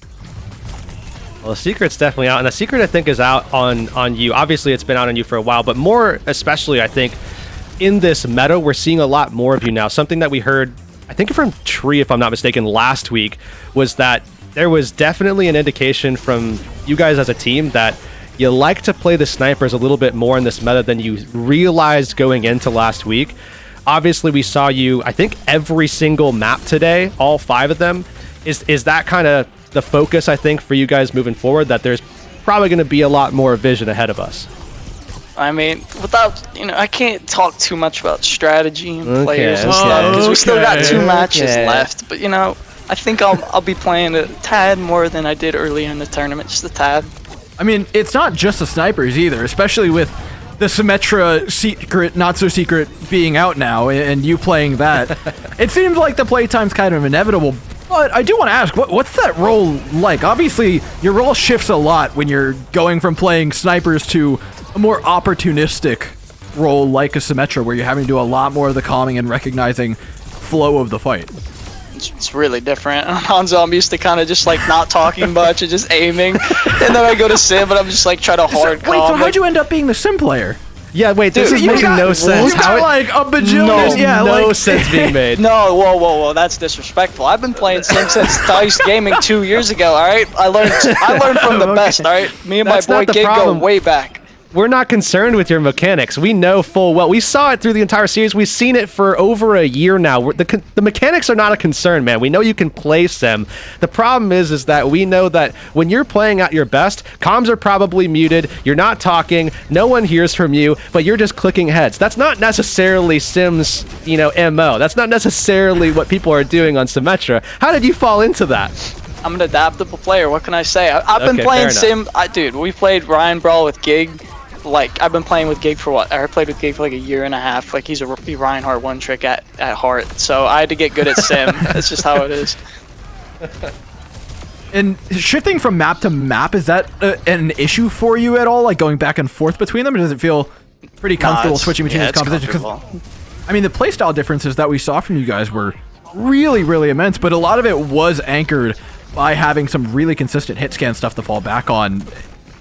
Is it just because when we start talking about you, and like there are a few players that we talk about in this regard where it's like the pick is an inevitability given about 30 seconds of time, right? Do you guys strategize just assuming that at some given point, given enough time, there will be a vision pick? Nah, my team doesn't do that because I think playing for RNG is like a really I call it like hope Overwatch. You said it was a guarantee. Yeah, like you said that. Whoa. We used to talk about it like that. We're like, oh, it's not great to fight plan around Vision getting killed, but it's become so consistent that we start talking about the fights on broadcast, assuming you're gonna get a kill given time. Listen, I think like that, but my team doesn't like to think like that because it is a bad way to go about the game. Just like hoping that something happens instead of trying to make something happen. And I gotta ask, because obviously there was a ton of intensity in this match, probably more so than you anticipated, but when you guys are holding some of those key positions, like you look back to, maps like Circuit Royale, you look back to, pretty much any map where there's just like, one of those key positions where you're just waiting for something to happen. There's a play that's about to open up. You're maybe looking for that opening pick. What's it like in those moments? Like, do you feel that tension that we typically feel as well? Just, obviously you're one of the players that has to make something happen, so you're not waiting for it necessarily, but I mean, do you feel it the same way we do? Nah, I got ice in the veins. I don't feel anything. Okay. Okay, so maybe no nerves before the fight. I gotta ask though, like, heading into that final fight on the final map of Oasis, I mean, that's about as close as you can get to being sent to a map first number of all. 6. He's like 10 health. But I imagine, okay, so we're assuming you're just like the coolest of cucumbers. You're fine before and through the fight. You get to the end. Is there any sort of relief? Or I know this was an expected win for you guys, but after a very long series by most measures, was there any sort of relief in getting this win? Yeah, massive relief. Like the second I died to the Sojourn off angle, I was like really nervous because it was like it's out of my control. It's all up to the boys. Right. And then the second I saw like 2 or 3 kills come in, I was just jumping for joy and like in my heart. I was just so happy. So looking ahead here, because obviously that's what your guys' focus is going to transition to now. You still have 2 teams that you have to contend with. You've got Pip ahead of you immediately, and then of course the rematch against Wisp that I would say collectively as a team you have to be looking forward to if you can make it there. Do you have any words about Pip, about Wisp, either of the 2 teams that you have matched up ahead of you? I mean, not really. I mean, I'm just gonna like gap everyone I play against. Doesn't matter. And I feel the same. Like my teammates will do the same thing. I think we improved a lot this past week, so it shouldn't be too big of a deal. And I obviously expect that we'll beat Pip pretty easily. Wisp will actually be like semi-difficult, but we should still be able to pull out in the end. Hey, whether it's on the Widow or the Symmetra now, I can't wait to see you gap a few more people. Best of luck though with that, and we'll see you tomorrow, man. Thank you. All right, y'all. That leaves the formalities for today. Hurix, dude, what a day of matches though. This was 2 games, and if you saw the scorelines, you would never get it. You would never get what happened. The winning team constantly adapting for Wisp and them like stealing away maps early to the consistent end was so weird. And then Saints just like taking us on a roller coaster against O3 Splash. What an odd day. Yeah, absolutely. I mean, it has been a roller coaster the entire way through. I mean, Wisp had that great match. Saints had that great match. The 2 teams that are looking to lock horns, looks like they are going to be one step closer to potentially doing that here, but we'll have to wait and see as Wisp waiting with bated breath to see who their teammate or who their opponent is going to be in that grand final. Pip, Saints, the 2 teams that now have to battle it out to see if they can find their way there. Who's going to fall into that grand final? Who's going to fall out of the tournament? That all gets decided tomorrow. There is certainly as much action as you saw today, Dor. There's going to be just as much, if not more, tomorrow. Yeah, don't sleep on that Pip Saints game either. I know Vision's talking big game, but Pip are a very real team that now has some footage to watch of the Symmetra composition. I expect them to be coming back in full force now that the cat's out of the bag. No surprises now, man. No surprises now. Pirates of Pajamas versus Saints. I'm hoping there's some surprises in that one. That could definitely be a fantastic match, that lower bracket final. We're talking about Saints, a team that has consistently been a top dog through NA since we saw them really kind of bolster up that roster and re-enter into the Contenders space, into the T2 scene. Pirates of Pajamas, on the other hand, really playing up recently more so than ever, despite being a good team themselves. That could be a good one. Yeah, there's a lot of bangers there, but not to mention across the pond over in EMEA, there is plenty of Overwatch to be had, and things are really interesting here because we had a big gap between the top dogs and everybody else in EU coming into the bracket, but now that we've been in the bracket with this new patch, everything has gotten shaken up. And yes, Twisted Minds did make it to the final seemingly inevitably, but I'll say it's feeling a lot more contentious than it was when we were coming into this bracket, where it didn't feel close at all. Exoblivione gave them a very real run for their money earlier on. Oh yeah, big time. I mean, that was a match that I wasn't really expecting, and actually it was the interview after that we heard from Twisted Minds that really caught me off guard, where someone in Europe, more specifically Twisted Minds of all teams, said this could be anyone's tournament. That has not been said in Europe, I think, ever. I mean, the long history that I've had casting in Contenders, I don't think I've ever heard anyone say that ever in Europe. There's always been, 1 or 2 teams that have really kind of led the charge. Now we see a little bit more parity in the region, which means, I mean, certainly we talk about surprises. There could be some in EMEA. We'll have to wait and see on that, though.